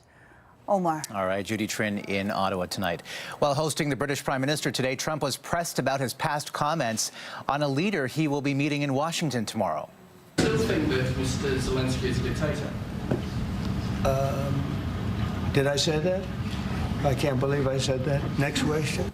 The U.S. president seemed to deny calling Volodymyr Zelensky a dictator just days ago. And later, at that joint press conference with Keir Starmer, Trump shut down a question about his annexation threats against Canada. We had very good discussions today, but we didn't discuss Canada. Thank you. And Wayne Gretzky's wife is speaking out about the backlash the hockey legend is facing from Canadians over his support of Trump. On Instagram today, Janet Gretzky posted that the mean comments have, quote, broken his heart. Last night, Donald Trump defended his friend, calling him the greatest Canadian, and that he doesn't want anyone in Canada to say anything bad about him. Gretzky, so far, has remained silent. There is shock and mystery tonight surrounding the death of Oscar-winning actor Gene Hackman and his wife Betsy Arakawa. The bodies of the couple, along with their dog, were found by a caretaker who frantically called 911. Are they breathing? I have no idea. I'm not inside the house. It's closed. It's locked. I can't go in. But I see them. She's laying down on a floor from the window. Okay. Are they moving at all? No, dude, they're not moving. Just send somebody out here really quick. Hackman, who is 95 years old, and his 65-year-old wife, Betsy Arakawa, were found Wednesday inside their Santa Fe, New Mexico home. Police say they were likely dead for some time. A warrant reveals Arakawa's body was found in a bathroom near the front door, which was open. An orange bottle of prescription pills scattered on the countertop, and a space heater near her head, which detectives say could indicate she fell abruptly to the ground. Hackman was found in a mudroom near the kitchen, his cane next to him, according to the warrant, and signs he too may have fallen. Police say the deaths are suspicious, but they are ruling out a carbon monoxide leak or foul play. There was no indication of a struggle. There was no indication of anything that was missing from the home or disturbed. The sudden deaths leaving fans shaken, reflecting on the life and legacy of an entertainment legend. Here's CTV's Scott Lightfoot. I expect and demand your very best. For more than 5 decades, he was a star of the screen, but Gene Hackman started his life as a child of divorce who lied about his age to join the Marines and then worked a number of different jobs just to pay for auditions. Every day was like a new challenge. It was going out and trying to get that job and doing those auditions, and I loved it. The aspiring actor joined the Pasadena Playhouse, where he met another young hopeful named Dustin Hoffman. The two were voted least likely to succeed. We're going to have ourselves a time, boy! But it didn't take long for success to come. His first of 5 Oscar nominations garnered for his role in Bonnie and Clyde. I don't buy that, Irv. The stuff is in that car. 1971's The French Connection would get him his first Oscar win. The prestige involved with an Oscar means that you have been in a couple of films that have made some money and that they can take a chance on you. On Independence Day. And Hackman kept capitalizing on the chances he was given, winning an Oscar 21 years later for his role in Unforgiven. But Hackman says he felt the tough guy roles limited his range. We were cast so close to type in films that you can only do so much within your own persona. He created the film persona of an iconic nemesis to Superman. You were great in your day, Superman. And though a huge star, Hackman said he always liked the idea of Hollywood, but never fully embraced it. I guess movie star is Robert Redford and Paul Newman and kind of guys that I idolized or visualized when I was a real young guy. In the 1980s, Hackman and his then-girlfriend, later wife, classical pianist Betsy Arakawa, moved to New Mexico. He would continue his film career. In his later films, Hackman took on comedic roles. Comedy's harder because, you know, it isn't arbitrary. If they don't laugh, it doesn't work. The problem is... And in 2004, citing the stress of the craft as being a hazard to his health, Hackman retired from acting, for the most part living out the rest of his life out of the spotlight. Gene Hackman was 95. Scott Lightfoot, CTV News, Toronto. Here at home, search teams have made a heartbreaking discovery in a Manitoba landfill, possibly human remains belonging to 2 Indigenous women. CTV's Alex Karpa on the emotional toll on their families. All I could think about was I want my mom. No one should go through any type of heartbreak without their mom. The families of Morgan Harris and Mercedes Myron emotional today after the discovery of potential human remains at Manitoba's Prairie Green landfill. That scary movie we've been living for the last couple years has become a reality.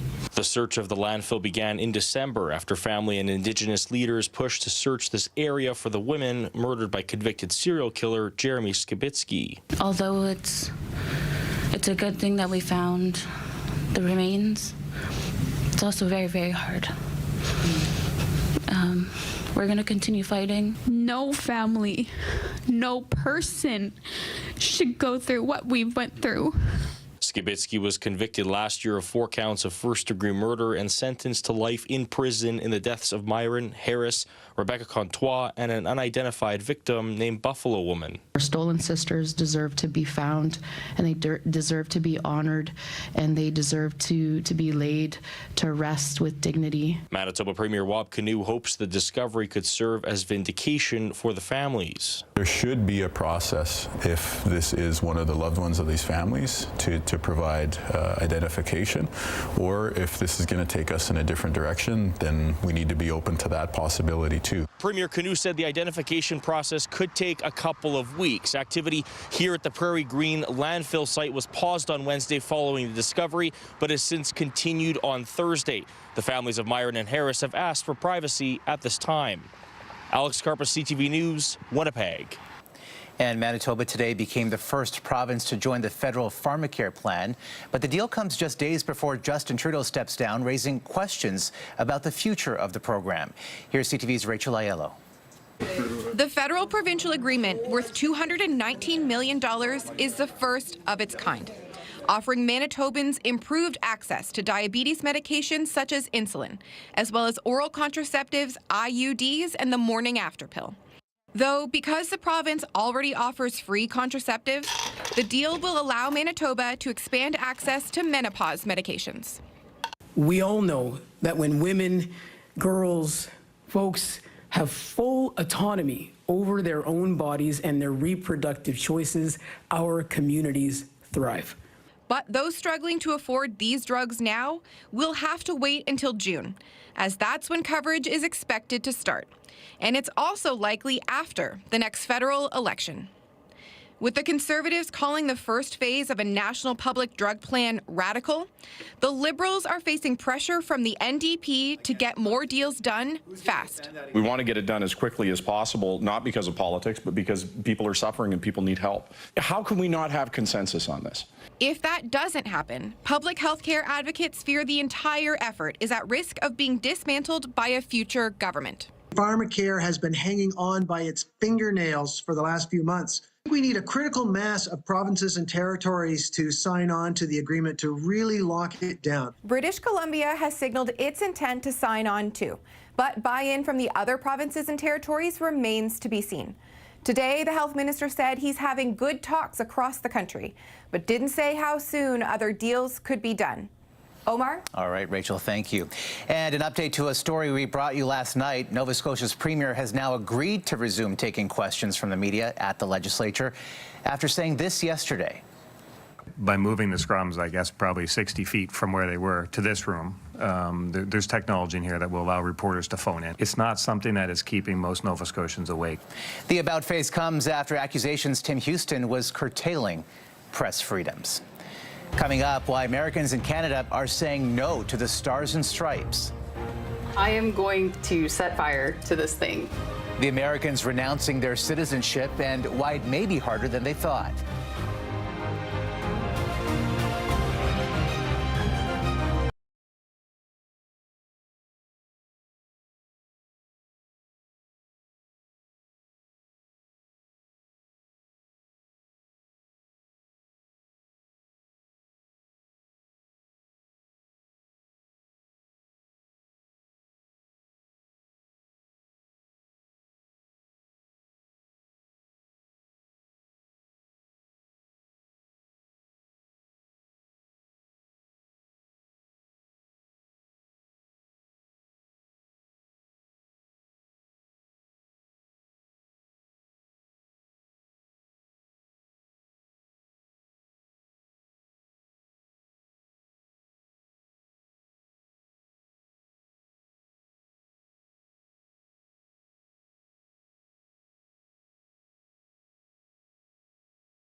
tvnews.ca. Since Donald Trump began his aggressive stance against Canada, there has been a surge of Americans here talking about giving up their U.S. citizenship. CTV's BC Bureau Chief Andrew Johnson spoke to one family ready to do just that. I am going to set fire to this thing. Jennifer Doxey doesn't want to be an American anymore. I value the opportunity to live in Canada, and I am just so embarrassed, I think, really, by what my country has become. Doxey moved to this country from the U.S. Midwest close to 2 decades ago, first to Saskatchewan, then settling on Vancouver Island. Her husband and one of her 2 daughters have dual citizenship. We feel Canadian in every respect, but every last one of us in our family is like chained to the United States, and we don't want to be. The tipping point? Trump, his tariff threats, and talk of annexation. I hear Donald Trump come on television and say that he would like to make Canada the 51st state, and this just infuriated me. But renouncing American citizenship isn't easy or cheap. The U.S. charges about $3,400 Canadian per person. The process can take months, including immigration filings, tax submissions, and an interview. It's a major life decision, and it's not something that should be taken lightly. Still, one immigration lawyer, an American who renounced his own citizenship in 2023, says since Trump was reelected, he's getting 50% more inquiries. I think there's just a frustration that the country is going in this direction of animosity, and people don't recognize it from when they used to live there. Jennifer Doxey is sure she will never live in the United States again. I feel for the people that are left behind, that are having to watch this. Andrew Johnson, CTV News, Vancouver. Still ahead. How imported tires rolling into Canada are deflating the car industry.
Nova Scotia's largest export to the United States, and that's why a concern raised by the province's premier is gaining a lot of traction. Here's CTV's Paul Hollingsworth.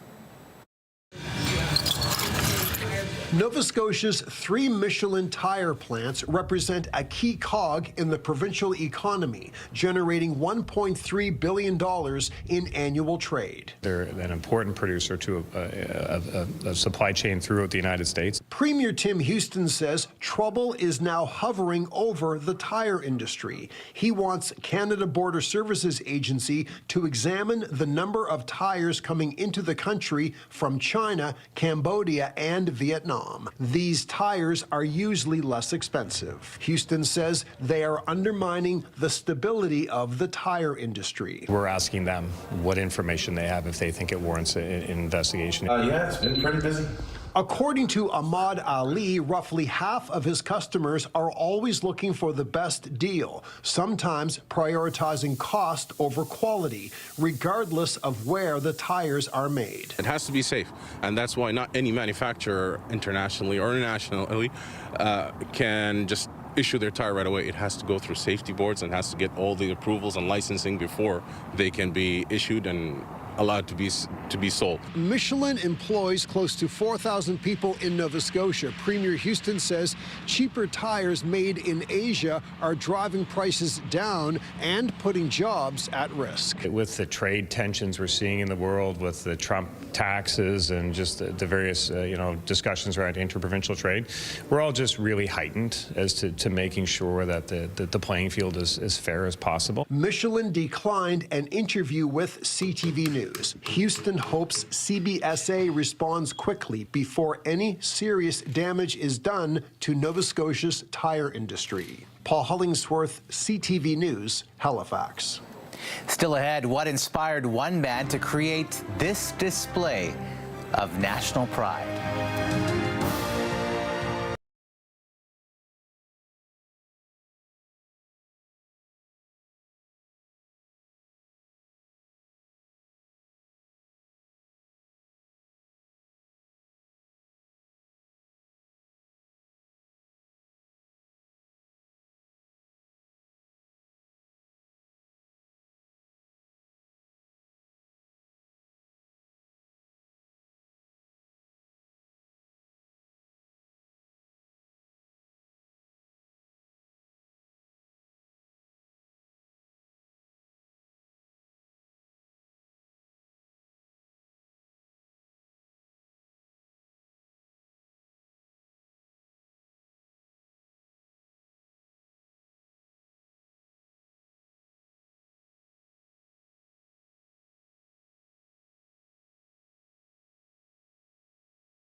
Roots through creativity is now blooming with positivity. Here's CTV's Adam Sawatsky on the growing patriotism.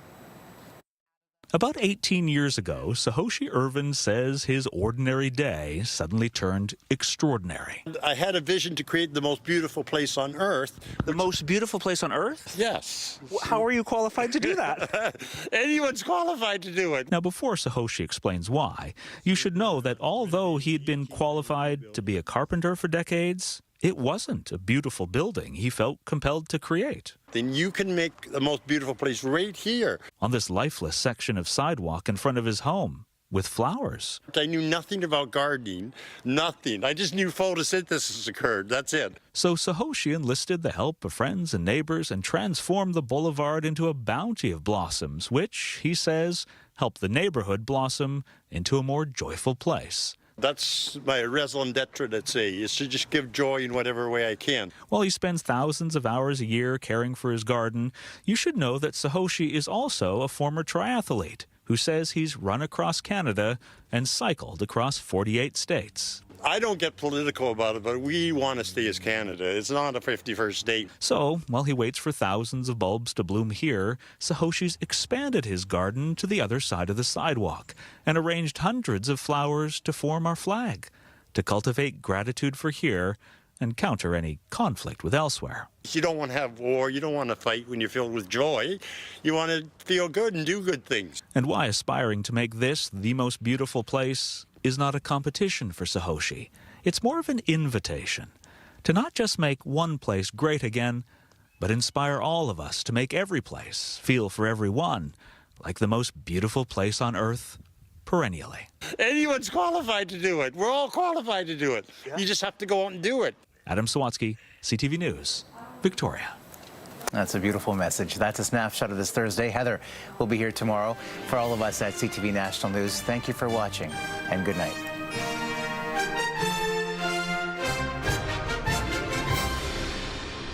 Canada's #1 newscast for excellence in journalism. We begin tonight with breaking news. CTV National News with Omar Sachedina, winner of the Canadian Screen Award for Best National Newscast. Watch weeknights at 11. Sharks are territorial, they hold grudges, and we're moving right through their breeding waters.